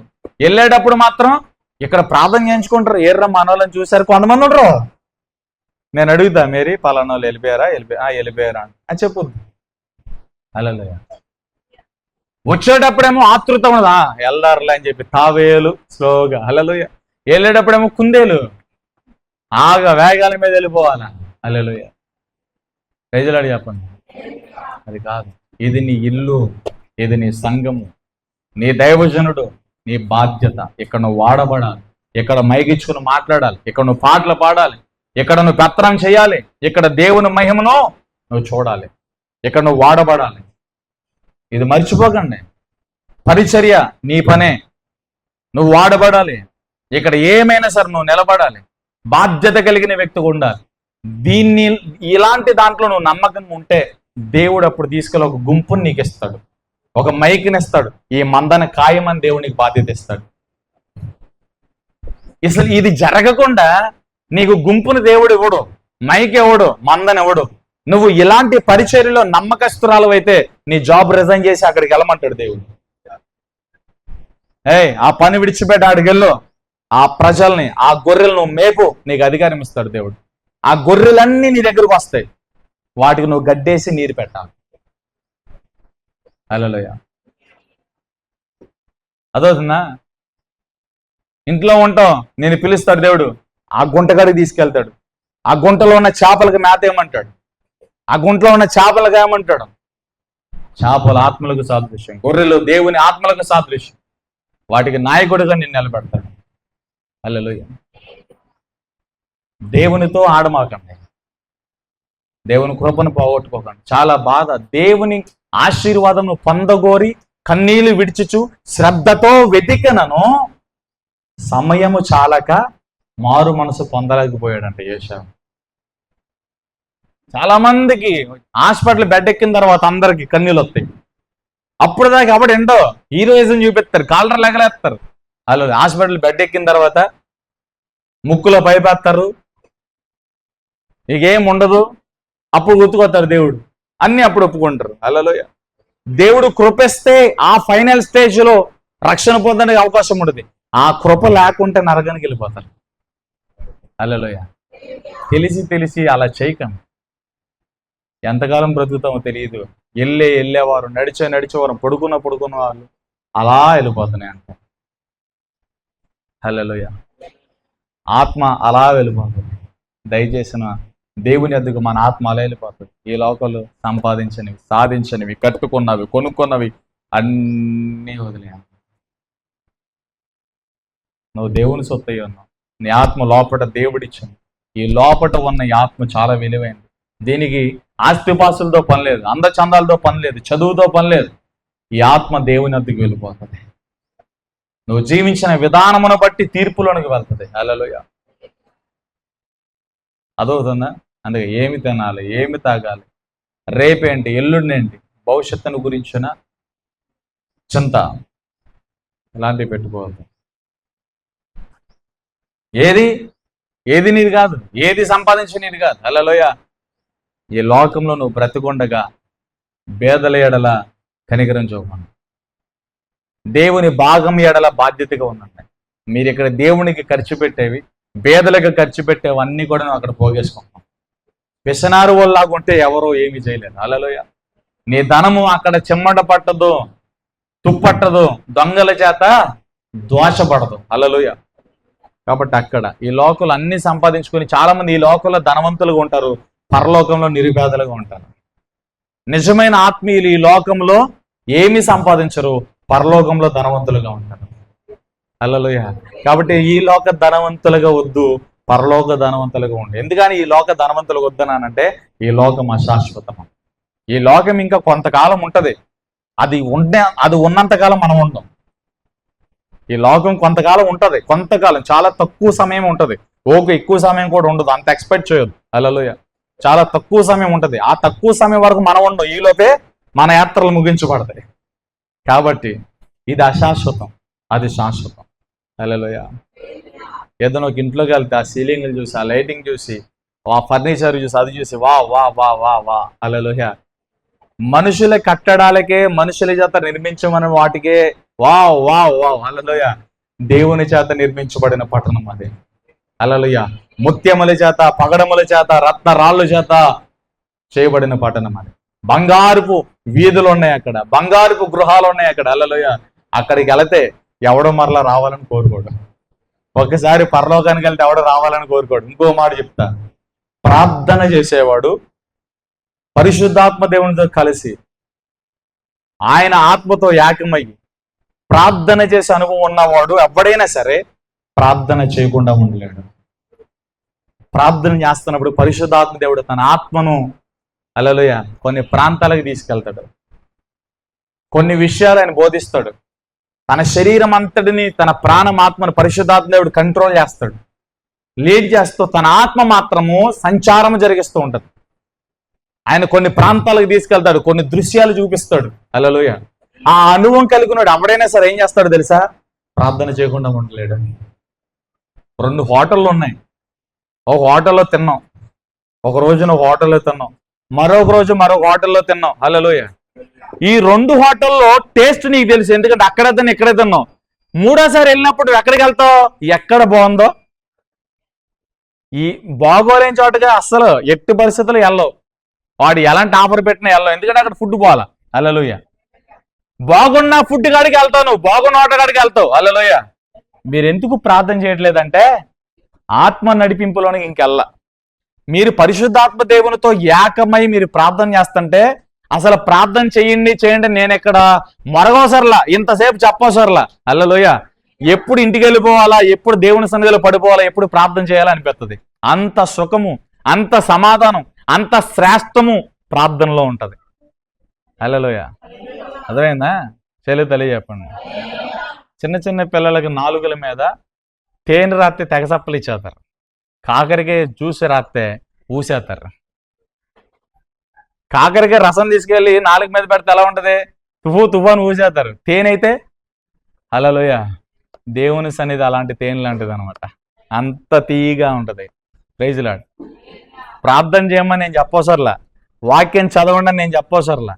ఆ ఎక్స్పీరియన్స్లోనికి వెళ్తే, పరిశుద్ధాత్మ దేవునికి మీరు కంప్లీట్గా అప్పగించుకుంటే అసలు మీరు ప్రార్థన చేయకుండా ఉండరు, వాక్యం చదవకుండా ఉండరు. ఆ లోతులోనికి మీరు వెళ్ళాలి. పద్దాక నేను చెప్పవసరం లేదు అది. హల్లెలూయా. ప్రైజ్ లార్డ్ చెప్పండి, గట్టిగా చెప్పండి. మా బ్లెస్సీ సైకిల్ తొక్కమ్మంటే భయం వేసి తొక్కేది కాదు. ఇప్పుడు నేర్చుకున్న తర్వాత వర్షాలకు డాడీ ఒక రౌండ్ డాడీ ప్లీజ్, ఒక రౌండ్ డాడీ ప్లీజ్. హల్లెలూయా. ఎందుకు ఏం చెప్పాను తెలుసా? ప్రార్థనలో కొద్దిగా విసుగుంటది. ఏం చేద్దాం ప్రార్థన, ఎంతసేపు చేయాలి, ఎంతసేపు అన్న వాక్యం చెప్తాడు, ఎంతసేపు ప్రార్థన అంటారు. ఆ ఇసుగుంటది. అది దాటి కొద్దిగా ముందులోకి వెళ్ళి దేవుని రుచి చూస్తే, ప్రార్థన లోతులోనికి వెళ్తే, పరిశుద్ధాత్మ తెలితే ఏకమవుతే అప్పుడు ఉంటది మజా, అప్పుడు తెలుస్తుంది ఆ టేస్ట్. హల్లెలూయా. Praise Lord. ఎందుకు ప్రార్థన చేయలేకపోతున్నావు? ఇంకా నడిపింపులోనికి వెళ్ళ, ఆ లోతులోనికి వెళ్ళగలిగితే అలసట లేదు, వర్షమో లేదు, ఎండ లేదు, ఖచ్చితంగా దేవుని సన్నిధిలో ఉండిపోతాం అంతే. హల్లెలూయా. అంటే యెహోవా ఉత్తముడని రుచి చూచి తెలుసుకునే జనులు ధన్యులు. కాబట్టి ఏశావు మనలాంటి మనుషుడే. హల్లెలూయా. ఏశావు మనకులాగానే దేవుని చేత ఎన్నుకోబడిన వాడే. ఏశావు మనకులాగానే దేవుని కృపను పొందినవాడే. కానీ అతడు జ్యేష్ఠత్వాన్ని అమ్ముకొని దేవుని కృపను పోగొట్టుకుని, హల్లెలూయా, కన్నీరు కార్చి ఆశీర్వాదము పొందగోరి ఆసక్తితో శ్రద్ధతో వెతికినాను, అవకాశం లేక మారు మనసు పొందలేకపోయాడు. హల్లెలూయా. ఈరోజు దేవుడు మనకు అవకాశం ఇచ్చాడు. ఈ మాటలు దేవుడు మనకి సాక్షిగా పెట్టాడు. ఈ మాటల సాక్ష్యం. బాప్టిజం ఎందుకు పొందలేదు అంటే నాకు తెలియదు అనడానికి లేదు. ఈ మాట నీకు సాక్ష్యం. నీ పరిశుద్ధత ఎందుకు పోగొట్టుకున్నావు అని దేవుడు అడిగితే ఆ రోజున నేను మర్చిపోయినాయి అంటే అవదు. ఈ మాటలో నీకు సాక్ష్యం. నీ ప్రతి ప్రవర్తనకు ఈరోజు ఈ వాక్యం నీకు సాక్ష్యంగా ఉండబోతుంది. హల్లెలూయా. నువ్వు మారు మనసు పొందాలి. ఏశావులాగా ఉండొద్దు, యాకోబులాగా దేవుని గుడారంలోనికి వచ్చాయి, దేవుని పాదాల యొద్దకు వచ్చాయి, దేవుని చేతులకు వచ్చాయి. దేవుడు నిన్ను ఉన్నతంగా దీవిస్తాడు. ఏశావులాగా ఉండొద్దండి. శరీర కార్యాలు వద్దు, లోక సాంప్రదాయాలు, లోక తలంపులు వద్దు, లోకపరమైన కార్యకలాపాల్లో మీరు ఇమ్మడొద్దు. మిమ్మల్ని దేవుడు లోకం నుంచి వేరుపరిచాడు, లోకం నుండి ప్రత్యేకపరిచాడు. మీరు ఆయన సొత్తైన జనాంగం, ఆయన రక్తంతో కడగబడిన వారు, దేవుని సొత్తైన ప్రజలు. ఇది ఎప్పుడు గుర్తుపెట్టుకోండి. దేవుడి మాటలను మన వినుకడలో దీవించి స్థిరపరిచి ఫలింపచేయుగాక. అందరు లేచి నిలబడదాం.